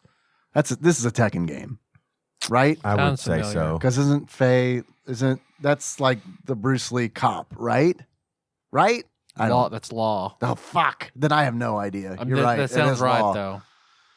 Which one would it be? Virtual Fighter, another Virtual Fighter, or Tekken? I don't fucking know. I bet it's Virtua Fighter. Virtua Fighter 3. 3? Fighter 3? Why not? Or Tekken 4. Or Tekken 4. Locking them both in. It is Virtua Fighter 4. Mix those two answers together. Man. God, I am real bad at this. Real bad. Yeah, this is not our wheelhouse. Like really, really bad at this. Okay. I mean, you guys are okay at this. I'm reading these and it's like, I don't even know. I don't know. All right, next question. This game sees you hunting your savior who tricked you into killing your family. Manhunt? I don't fucking know. Sounds interesting, but I don't know. Your savior, who tricked you into killing your family. Is this Max Payne? Why not? Why not? Did that come out on PS2? I played it on PC. I can't remember. I think it did. I know. Max Payne. Max Payne, right? Max Payne, sure. Locking it in. God of War. Oh, no. Next question. I guess Ares did trick him into killing his family. That's whose ashes are all over him. Confession time. I've only played a little bit of one God of War game, and that's the most recent one. I was into him for a minute. I played 1, 2, 3, and the PSP one. I've never played one. They're fun. They look fun. I prefer Dante's Inferno, though. I thought you were going to say Dante. It's like, I've never played a Devil May Cry. I haven't either. It's just, I don't know, guys. I'm just consumed by these excellent Super Nintendo games. I don't have, I don't have the wherewithal with all these newfangled analog sticks. Dual Shock. Next question. NCAA football with Carson Palmer on the cover. Just guess the year. 2003 would be my guess. I like it. 03. 03, locking it in. 2004. Oh, shit. Just a bit outside. Just a bit outside. We need to just, every time we think 3, say 4. Just say That's happened 4, twice in this quiz. All right, next question. This expansion on the 3rd game of its series features online multiplayer for the first time. The 3rd in its series, online Multiplayer for on the PS2. PS2. I bet it worked really well. I remember playing Final Fantasy 11. We had some PS2 players Yeah. playing on that online. Final Fantasy 11, maybe a particular Third, I mean, Tekken Tag. expansion. That's the third. Tekken Tag's the 3rd one. I mean, I can see where maybe that had a. There's no way it had Online because I had Tekken Tag. Yeah, it was like one of the few PS2 Virtua games Fighter 4 again. This time it's This is online. 3. Expansion on the 3rd game of its series. What would have Need for Speed multiplayer? 3 Hot Pursuit. I mean, I don't know. I played on the PC multiplayer for sure online. See, I didn't play PS2 online at all, so I have no idea what games are online Jesus. compatible. Phantasy Star, that was all like Dreamcast, right? Yep.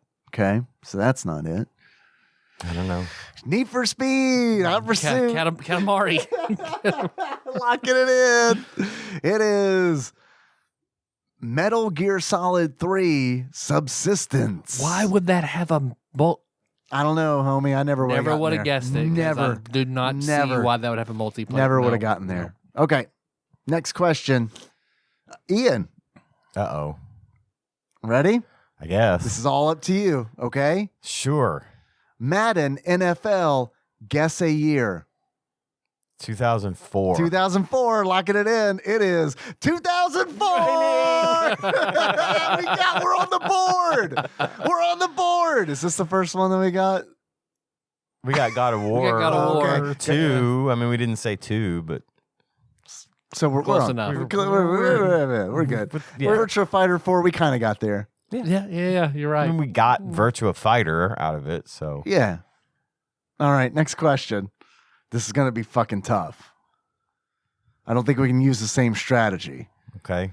Another Madden NFL, 2 in a row. Guess a year. Unless we want to, it's a trick. 05. Go with 2004. 05? Good enough for me. What do you think? Oh, Ian's thinking. 2003? 03 or 05. 98. I mean, I see why the previous version would still be better. 2003. Oh, 3? You want to do 3? 03. 03. 03. Locking it in. It is 2002. Shit. Damn. All right. Yikes. Fuck, marry, kill. Now to the good shit. Yeah. Now to the stuff we can actually answer. Fuck, marry, kill. Magical items. Bag of holding. Boots of speed. Portable hole. Technically, you could fuck all 3 of these. So boots of speed are just striding and springing is 10 feet to your movement. Right. Boots of speed is just straight up decks, isn't it? Those are gloves. Those are gloves of decks. Yep. I guess it depends on what edition you're playing as well. Let me see. But the fact that wait. Didn't boots of speed just increase your movement? Boots of striding, that increased your jump Jumping check, and didn't movement? it? Yeah, I think it was a combination. I mean, think about it from the perspective of someone like me who doesn't know fuck all about this. I'm answering the questions assuming that the boots just make you run Faster. fast. Yeah, So, it's fair. from my perspective, I'm going to marry a bag of holding. It's pretty good. Pretty good. Bag of holding. It's handy. Like I'm a gonna- Heward's handy yeah, sack. I'm going to fuck the hole. Well, yeah. Because I'm assuming this is a hole that is just something you can throw shit in and it just is gone forever. Is that right? No, a portable hole is kind of like, honestly, a portable hole is like a bag of holding.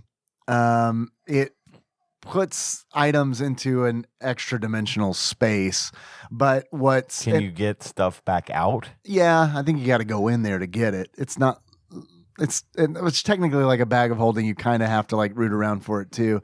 A Heward's handy haversack. That's the good bag of holding because that's the one where you reach into this bag that has everything in it. You just think about the item that you need that's in it, and it comes out. And See, it's I like was 5 thinking- bags of holding at once because it all has each pocket is a different. Right. Okay. See, I was thinking the portable hole was something you could like throw the bodies of your enemies into. You could. Yes, you could do that. Well, that's what I'm taking as the fuck, Okay. and then I'm killing the boots of speed. Killing the boots just of speed. because I have to kill something. It is kind of unfair that two Boots of of these. speed is essentially haste for 10 rounds a day. And haste is great Haste if is you're great. attacking shit. Mm-hmm. Gives you an extra attack on there. But I mean, let's be honest. In 5E, they give once you click your heels together and enact what is essentially haste, but all attacks against you, opportunity attacks have disadvantage. So if you move through people with those boots on, they all take disadvantage. How big is the portable hole? How big is the hole? It's bigger than It a bag depends. of holding. There are like 4 different versions that are increasingly big, but they're all pretty big. So, like, if Think of like something is charging at me on a horse, Yes, and Looney I Tunes throw style. that Yes. hole on the ground, Yes. they fall in it, they're gone. yes. Okay. Then you can pick it up, fold it up, and Right. they'll eventually suffocate. Yep. And or I could put it on top of a tall building and then they would fall out. And Yes. okay, Or you throw that sticking with portable my hole answer. in the bag of holding and rip a huge Yeah. hole in reality Yeah, to the there you astral go. plane. That's a no-no. You don't want your extra dimensional spaces inside of each other. yeah, it sounds bad. It's So, like yeah, I'm still Doctor Strange shit. with the description of the boots. I was deciding whether I should reconsider, but no, I'm still sticking with the hole. I'm killing the boots. I got to be honest with you. I don't fucking fight people, Right. but I do carry shit around. Yeah. So that means I have to choose between whether I'm gonna marry a bag of holding or a portable hole. I'm gonna marry the portable hole because you can fit larger shit in it. You can, if I do need to fight, I can fight with it, like you're talking Looney Tunes style. Which means I'll fuck the bag of holding. Bag of holding's nice. Just make sure it's not a bag of devouring. Be bad. Lose your stuff. Lose your I'll marry the bag of holding just because I know I have no storage in my house and having a huge that'd be pretty nice. So Yeah. I think I'm gonna marry the bag of holding, fuck the portable hole, and kill the boots of speed. All right. I love that question. That was a good Good question. Fuck, marry, kill. An arcade cabinet that plays any game, but only you can see the games being played. An arcade machine everyone but you can use, but you can see it being played. Hold on. I need to think. Okay. All right. Next one. An arcade machine everyone can use, but thank God you sneezed. Bless you. I needed a break. I can't process this fuck, marry, kill. Or an arcade machine. I'm going to have to reread this from the beginning for sure. An arcade machine everyone can use, but it stutters really badly and the sound is awful. Well, I'm killing that. Killing that. That sounds fucking horrible. The first one is just like you've got an arcade machine that plays every everything, game, but and only you can see it. That sounds like heaven. Mary. Same. And then the other one is an arcade machine everyone but you can use, but you can see it being played. Twitch. Essentially Twitch. So fuck it. So fuck it. Yeah. But I say I have a arcade machine in there with every arcade game on it that I can see and everyone else can see. That is true. So do you really need So I'll do the one that everyone else can see and give it to charity. That way charity can't see it, but everyone else There can. you go. Fuck, marry, kill. Hair that grows an inch a day. Nails that grow an inch a day. Teeth that always feel a bit gritty. Okay. Because all of those things are terrible. I mean, the hair thing is probably what I would marry. I'm marrying that. That doesn't sound awful to me. I mean, you could donate so much of that. Yeah, So much of that to help people. I get Yeah. that. So you can donate your nails too. They just might not accept it. I would have to People can scrounge you so easily if you're throwing away your nails all I the know. time. That's why you got to make sure no witches live around your house. Simple. I don't like dealing with cutting my fingernails. We've talked about this. I cut them. I don't bite them like everyone else I know. Yeah, I'm a maniac who bites them. No, I'm with you. I don't biting nails. Like I can't wrap my head around it. They're gross. It is definitely gross. And I don't have any use for long fingernails. Mhm. Other than the fact that I've got this itch on my back that I've still had since last time we talked. Make it a lot easier. Like by Maybe. tomorrow, One more I could week, I'm scratch gonna the reach it. shit out of that. Then it starts to curl. Yeah. Shit. I'll have to marry the hair growth. Fuck the gritty teeth. It's a little bit gritty, he says. Always feel a bit gritty. So I could live with that. a bit gritty. And then kill the nails. Ooh boy, I'm with you on marrying the hair Yeah. for sure. Mm-hmm. That sounds like that's the clear marry. Yep. Nails that grow an inch a day. That sounds gross. That's like a lot of nail. That's a lot. An inch is a lot of fingernail. That's a lot of nail for me. But are we measuring from the cuticle to the tip, or are we like what are we measuring? It just grows an inch a day. Grows an inch. So we're talking about I got to deal and see what's really gross about it is I'm not going to clip that. You know what I mean? Mhm. I'm a nail biter. So I'm going to gnaw that off like a rodent. And that is fucking gross. Also, it would be gross to see it grow because if it's growing an inch a day, you're probably at one point going to actually see it grow. Yeah, that's Does true. it grow gradually over the course of 24 hours, or do you At the end of the day, suddenly they just click. You just saber tooth Wolverine at midnight. Saber-tooth style, yeah. Now that would be kind of cool though, because New Year's parties, you're like, check this out. You get a little tingle in your fingers. You know it's about to happen, so Right. you can like totally freak people out with it. Yeah, but still, no, I don't want that. What if you felt it during your intimate time by yourself? Oh, that could be bad. Yeah, could be bad. Yeah, you changed my mind on it with that. Like I could be doing things Right. to my wife, and then like they grow inside of her and Right. damage something. That's no. not good. Yeah. Marry the hair, fuck the teeth, kill the nails. I'm gonna take my chances with the nails. I can't stand it when dude. You feel like you got a little sand in your fucking mouth. God, I hate it. I fucking hate it. and I hate it when it feels like there's something between my teeth. Like I love popcorn. Love popcorn. S tier snack for me. I love it. Fucking love it. I love it so much that I tolerate the fucking kernel skins that get embedded in my gums.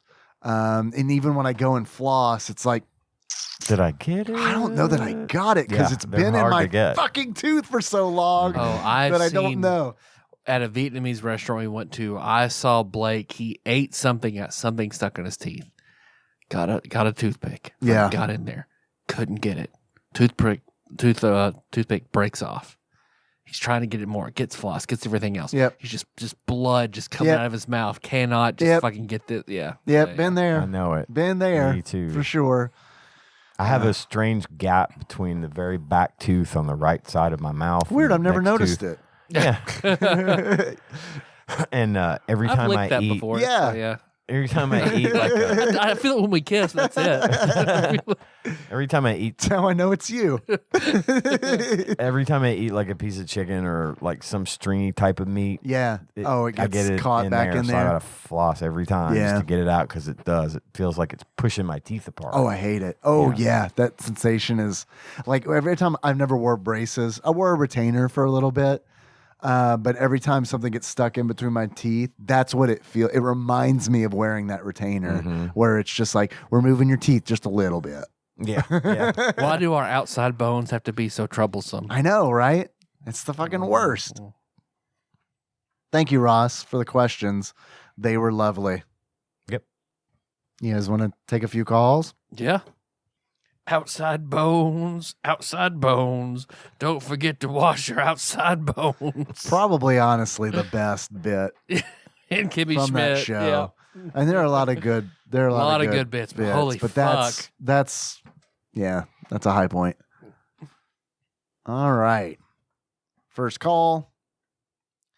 Gird your ears because this is a call from 253. Transcription not available. So I don't know what's going to happen on this one. Obviously, I'm screening these. So far, it's nothing. Someone hit the mic on their phone. And we're done. Thank you for the 12-second call, 253. Next call. This is from 828. End to end. It's Sterling. Sterling Sharp. Calling. Motherfucking TADPOG.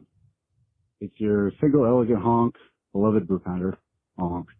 I'm listening to some of the backlog. I'm in like the 518s or something. You're doing Vegas Steaks. Vegas Steaks. From the with Ross. Yeah, the one that Ross came was over. Yeah. And you guys are making a lot of Albert Fish jokes. And I knew he was a serial killer. I didn't really know How who he bad? was. How unbelievably terrible. So I Googled him. Y'all are some sick motherfuckers. And you guys both seem to love serial killers. So who's your favorite serial killer? And why? Thanks. Have a great day. You guys are both fantastic, beautiful, wonderful people. And I love you very much. And I enjoy what you do. Thank you so much. Which is loving serial killers. Thanks for the call. I feel like, honestly, we've kind of covered this on a recent episode where we had a Mary Fuck Kill. It was a Marry Fuck and Kill. I didn't Where we want just to rated. answer it. Right. Yeah. Yeah, I don't have a favorite Let's just serial rate killer. a most evil. Yeah. I don't really know that. I don't. Whose story is the most interesting? Who's the most compelling to psychoanalyze? But yeah, not just like favorite. I read all his books. We're not Wednesday Addams behind the cabin dealing in her serial killer trading cards. The whole Albert Fish thing was hilarious to me because of how terrible he was. Yes. So to me, in my juvenile sense of humor, it's funny to me to make light of some fucking horrible Some atrocity. of the dark, yeah, probably like some of the darkest of the dark, Right. being Albert Fish. It's kind of, I don't know. It's kind of one of those things where where it's like there's so much tension. It's like almost like tension breaking. Yeah. Do you know what I mean? Like, yeah. It's so awful. You have to do something to break right. it. Yeah. And then you and I feed off of each other. Yeah. Like that energy, like it's the same kind of energy for Yeah. both of us. So what happens? And then when John said he didn't like it, that only just, here's some gasoline on that fire. No, we stopped. If by throw gasoline on the fire, you mean we stopped completely, Stopped you a are little. correct. Next call. This is from, I believe, Brew Pounder again. Motherfucking TADPOG. It's your single elegant honk brew pounder. I just called and I asked you about your serial killer because you guys were talking about Albert Fish a lot. And then the very next episode on 524, you guys are casually discussing dismembering and eating humans and the flesh of your vanquished foes. And you're all having a really good time. Yeah, what's your problem? I mean, You got a problem with why are you that? judging? Somebody sounds delicious. Go ahead.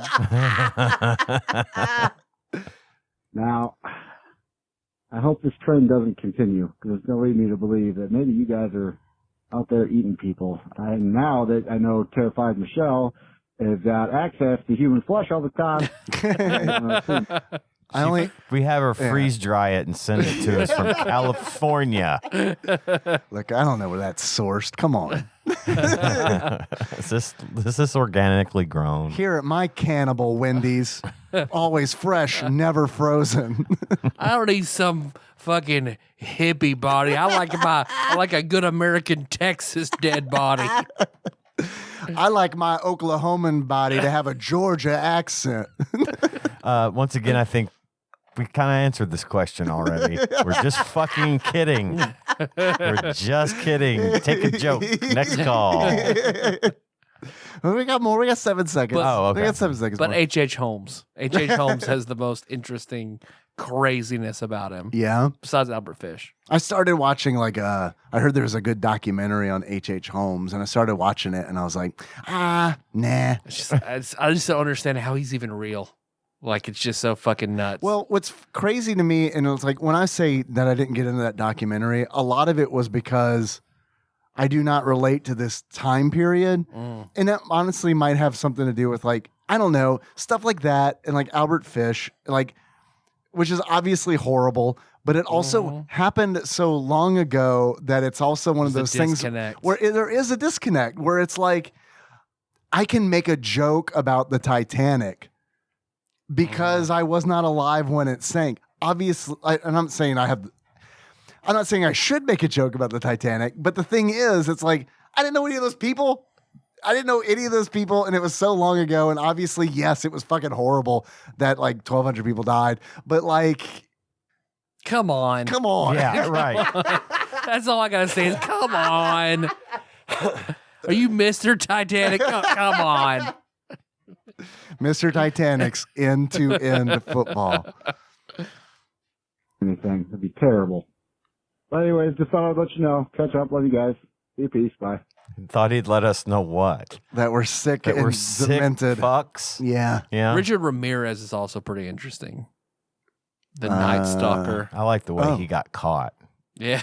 That was funny. That was actually funny the way he got caught. So just somebody out in the fucking sidewalk spotted him and they fucking chased his ass down the street. I mean, I love that shit. It's like, hey, that's that fucking guy that's killing all these people. Get him. Hey, is that fucking guy? It's that fucking guy. Get him. Is that the fucking guy who kills people? Yeah, it's the fucking guy. He's a fucking killing Everybody, guy. it's him. Come on. I'm gonna go get this fucking guy.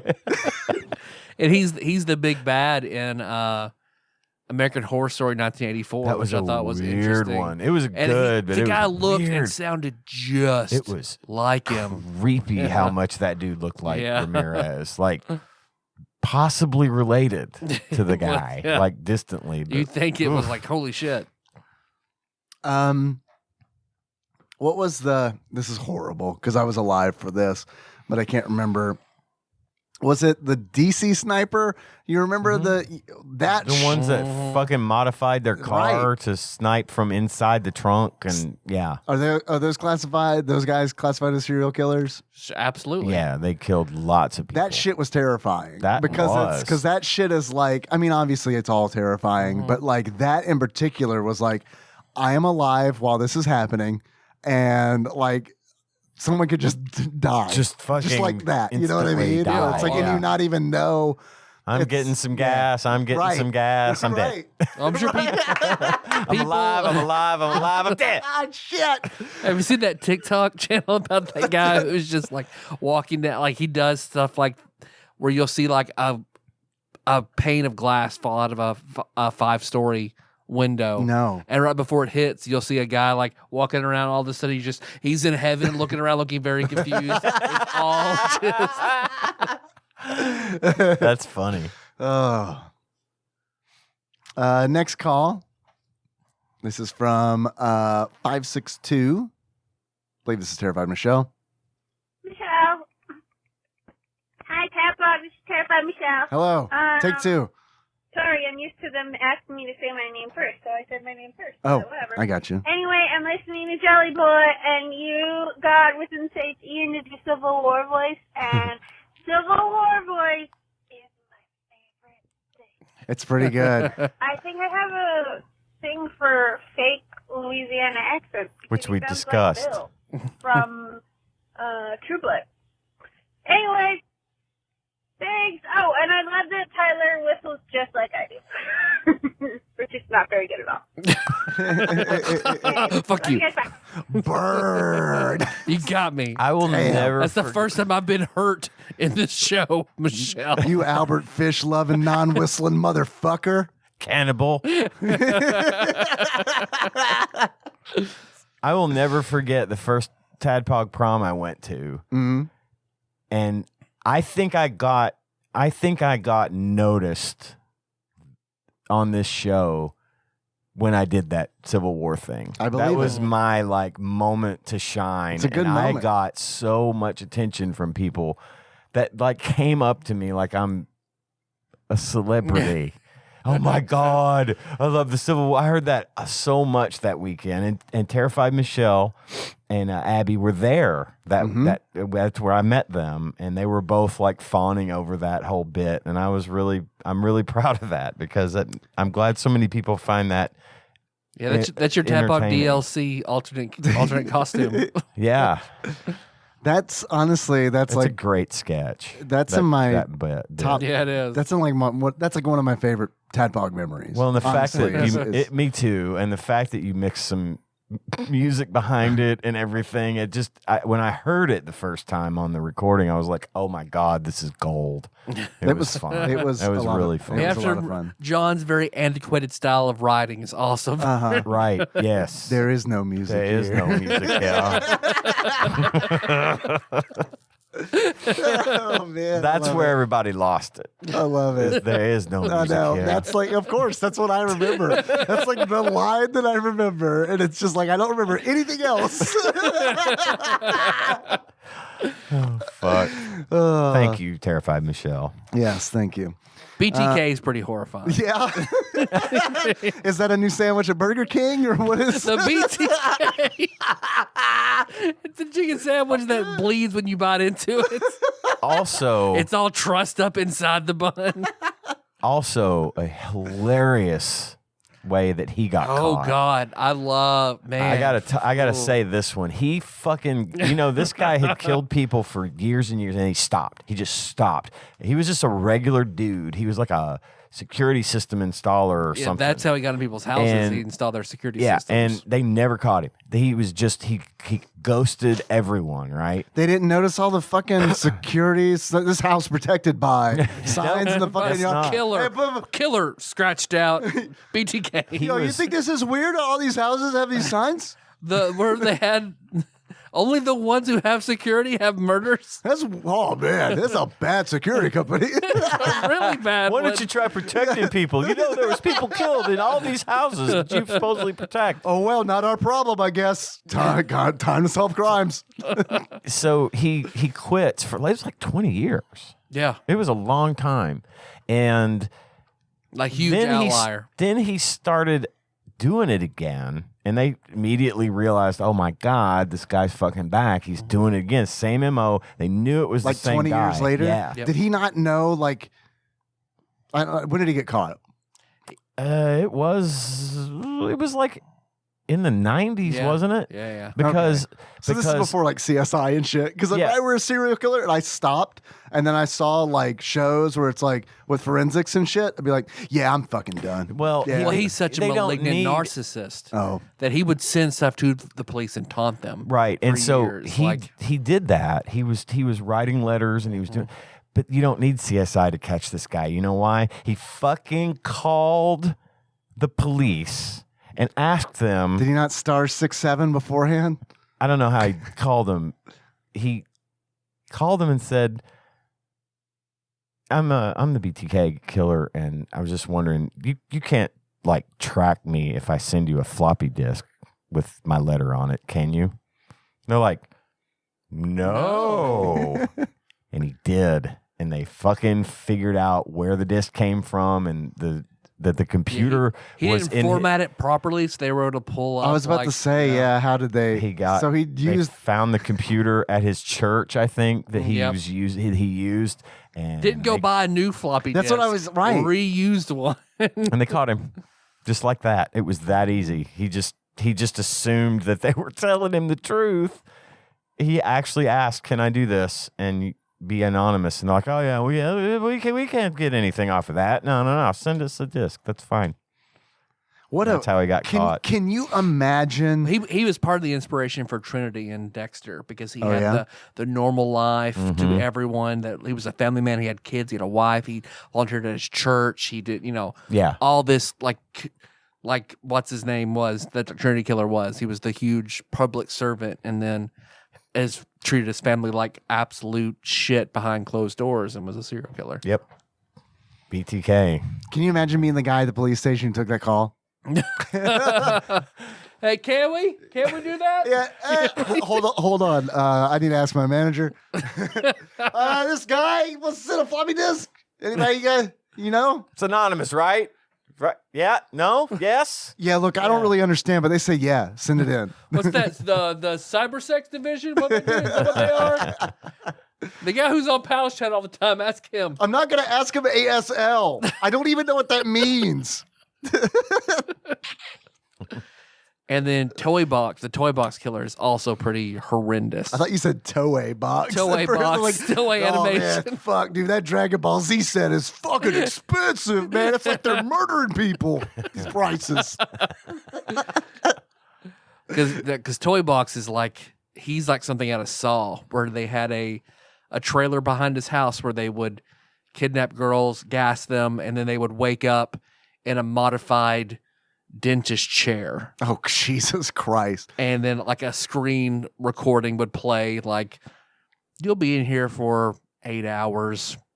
We'll come in. We're going to do X, Y, and Z to you. Like, however you kind of respond is how long you'll live, or whether the tortures will get worse. And then, Yeah, I heard about that one. Yeah, it was. That's kind of recent, I'm assuming, if a screen is involved. Yeah, I mean, I want to say it was like 80s. Oh, Jesus Christ. It's pretty fucking high tech for 80s. Because they would also. One of them didn't, they. He was the one who had his dog fuck people and shit. Like, it was real fucked Yeah. I was up. thinking one of the victims actually got away because One she was did able run. to build his trust, and eventually they were like leaving her home. They went on alone, vacation and left her there, and she was able to get and out. she finally ran. just left, and that's the end of that one. They Yeah. caught him after that. Good. Yeah, they don't hit for like last podcast. They're not heavy hitter status because they only had like 2 or 3 before they got caught. But it's still like all the shit that they had built into there. And I've seen like pictures of the quantity trailer over- and shit. It's Ooh. quality over quantity, right? Oh. Jesus Christ. Next call. I wonder if it's from the BTK killer. Right, I agree. It's Dennis Rader. Raw facial green, and that you should definitely, Ian and John, be making your Star Trek podcast. I think. All right, I'm pausing. I'm looking at Ian channeling. What's happening? She said Tell something me about. what's happening. She said something about me and John. Definitely do your Star Trek podcast. Oh, Okay, got it. Yep. okay. Did you guys ask her to be on? We don't have it. A podcast. That didn't happen? What happened? What's going on? Never I figured happened. you're like 100 episodes in by What? now. We Yeah, were, I and then figured- we just scrapped it. It's come and gone. Ugh. Yeah, she was on like 7 episodes. Oh, fuck. I missed it. Yeah. You guys deleted all the damn episodes, too. Off of every platform. Yeah, it's all Fuck. gone. If you missed it, you missed it. Damn Sorry. it.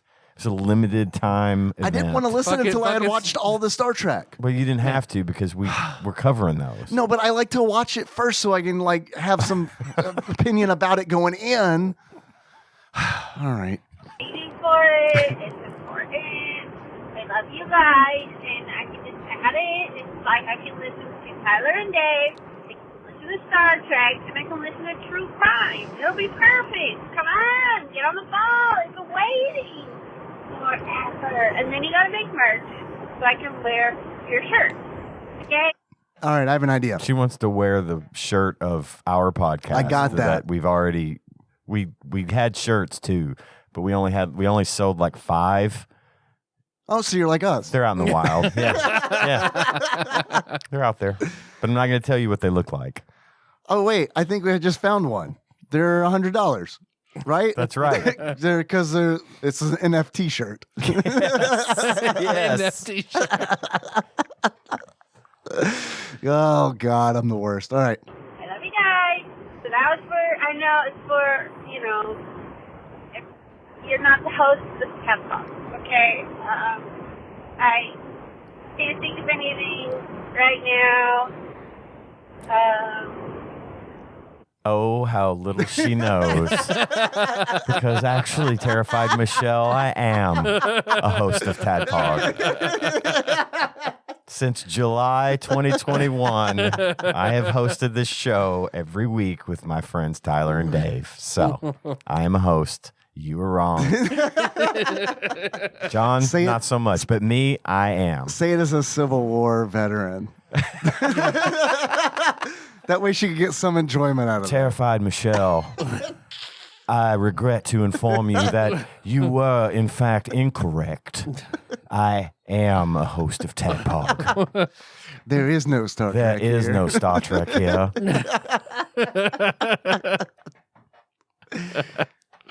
Except for that, I also wish that we were like the UK with healthcare, but you know, the US, or at least the people running it or voting the most, are afraid of socialism to age 12.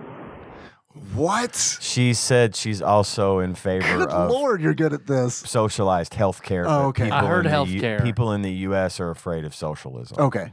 Right. That is true. So here we are, and I got it, I have it.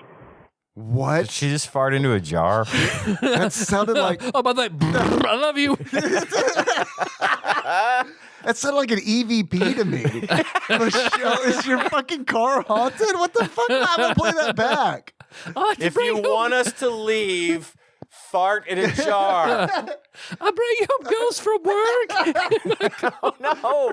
Ghosts would probably... Abby loves ghosts. I bring him home from All work. right, guys, I love you. Kill your family. All right.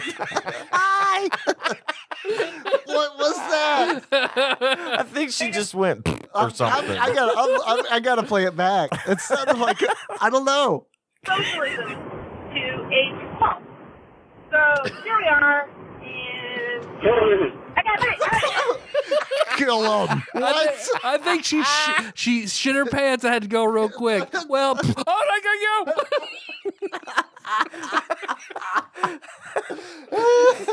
And that's the last call we're gonna take. That is That's a great, good. great place to stop. Oh shit. Thank you, Michelle, for the call. Thanks for sending us the meat. Yeah.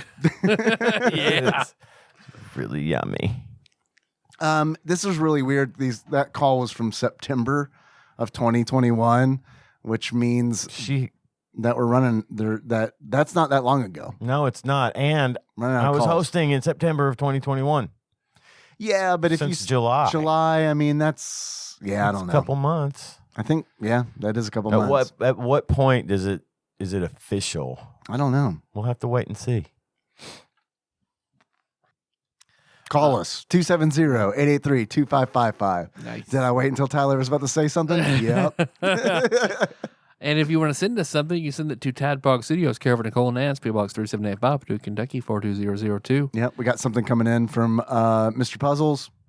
So a nice package with 2 letters, one to read on the mics, one to read off the mics. That's the sexy one, I bet. Probably. So we got that coming in. And let's see. Hey, we're all over a bunch of social medias. Just put in TADPOG. You'll find us Yep. on all sorts of different platforms. It'll pop up or it won't. Yep. If you're listening to this, you know. Yep. It's true. Not too concerned about growing that big social media presence on all sorts of stuff.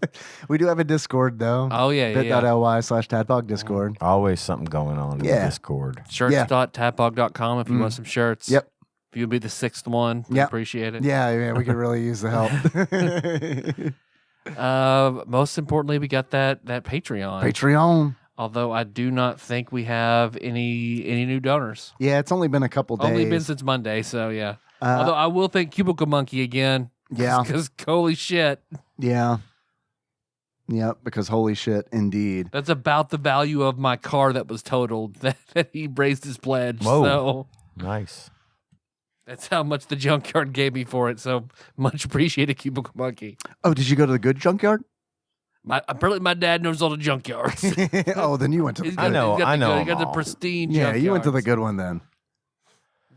Well, we do have, even though not much changed this week, we do have a list of executive producers. And to earn that title, these wonderful people have donated $20 or more per month. And I would like to tell you who they are right now, starting with Temporal Eternal Savior Cubicle Monkey, Nailed it. God Emperor Alex Pena, Cousin David Galino, Plinko Nick Price, Steve Dixon, Cthusiast Jeff Miners, Clanbro Cody Phillips, Bantha Master, Executive Producer Dig Duggy, Gamebug Prime Nathan Eaton, Time Lord Josh Edwards, Matt Gentile, a.k.a. Gentle G, congratulations on your marriage. Magical Sleeper, a.k.a. Big Dick Pie Baker, Chris Vaughn. Usurper Grimm, Princess Consuela, Banana Hammock, Flavor Trick, Taryn Landon. Pinball Archmage Chris Edler, I'm sorry you could not be on this episode. Platinum member Brett Miller, Sandwich Pope Phil Hawkins, Nate from Utah, first-time caller, Drinksmith Joey Webster, Master Cycle Baron Kevin Link. I have more trouble with that one than Cthusiast Jeff. Or Temporal Eternal Savior, sorry. Yeah. Barbecue Baron Andrew Rowland, General Kenobi Massacre, and Sick Jake. We're sorry you fell for the marketing. And that's it. All right. Thank you guys. It means a lot. We appreciate it. And also, I want to wish Duke Sitos William a happy birthday. Happy birthday. Today is his birthday. He ate a burrito at Burrito Shack in my honor, so for his birthday, nice of him. and that was super nice. He thought of me while he ate it, which is all I want in life. Today is really. the eve of my brother becoming a father, so he will have his baby tomorrow. Oh, wow. That'd be Friday. So by the time this comes out, he'll have A Good Friday, baby. Good Friday, baby. Man. Well, Yeah. not technically. Not Good Good Friday. Good Friday. A But solid Friday. A solid Friday. a decent Friday. I was Yeah. born on a Friday, if that matters. Yeah? So, if I turned out okay, I guess. Yeah. Right? I was born at 2 in the afternoon on a Friday, just lazy, Yeah. just hanging out. better than Feeling- better than a Monday. Yeah. Yeah. Yeah. Feeling those Friday vibes. Yeah. I don't know what day I was born on. Probably a Monday. Could be.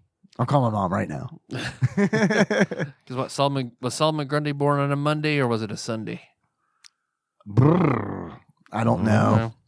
Sorry, I don't have it memorized. My guess would be Sunday, Yeah. just because it's like First day. yeah, it's a holy day, By the time Right? he gets all the way, Let's it's pervert it. done. right? Yeah. Yeah. Oh, he does. You know how I do, and he Well, do. And what's pants do? Our theme song is Moves by Sycamore Drive. Look to that track from the show at TADPOG.com. How do you guys want to close it out? Like we're really surprised that an episode on a hockey game went as long as it did, which is longer than a normal episode goes. Whoa. Yep. Dang, you ain't kidding. That It's is a- a lot. That is a big boy. Yeah, hey, got half a day at work to kill. We'll almost get you there. If you don't listen to us on your 15-minute break, you're getting real close to that half day. Are you Tony's daily commute? This will get you there. I think that got better. I'm not positive. Oh, yeah? But Okay, I think that got good. better. Yeah, which means he is not listening at all. Like most people who stop commuting, they're like, I'm done with podcasts. don't need podcasts. Especially this one.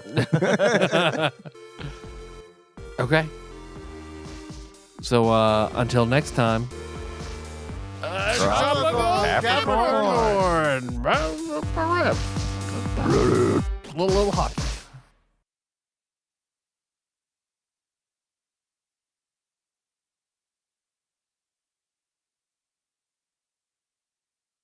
Kenna was all about her Animal Crossing room.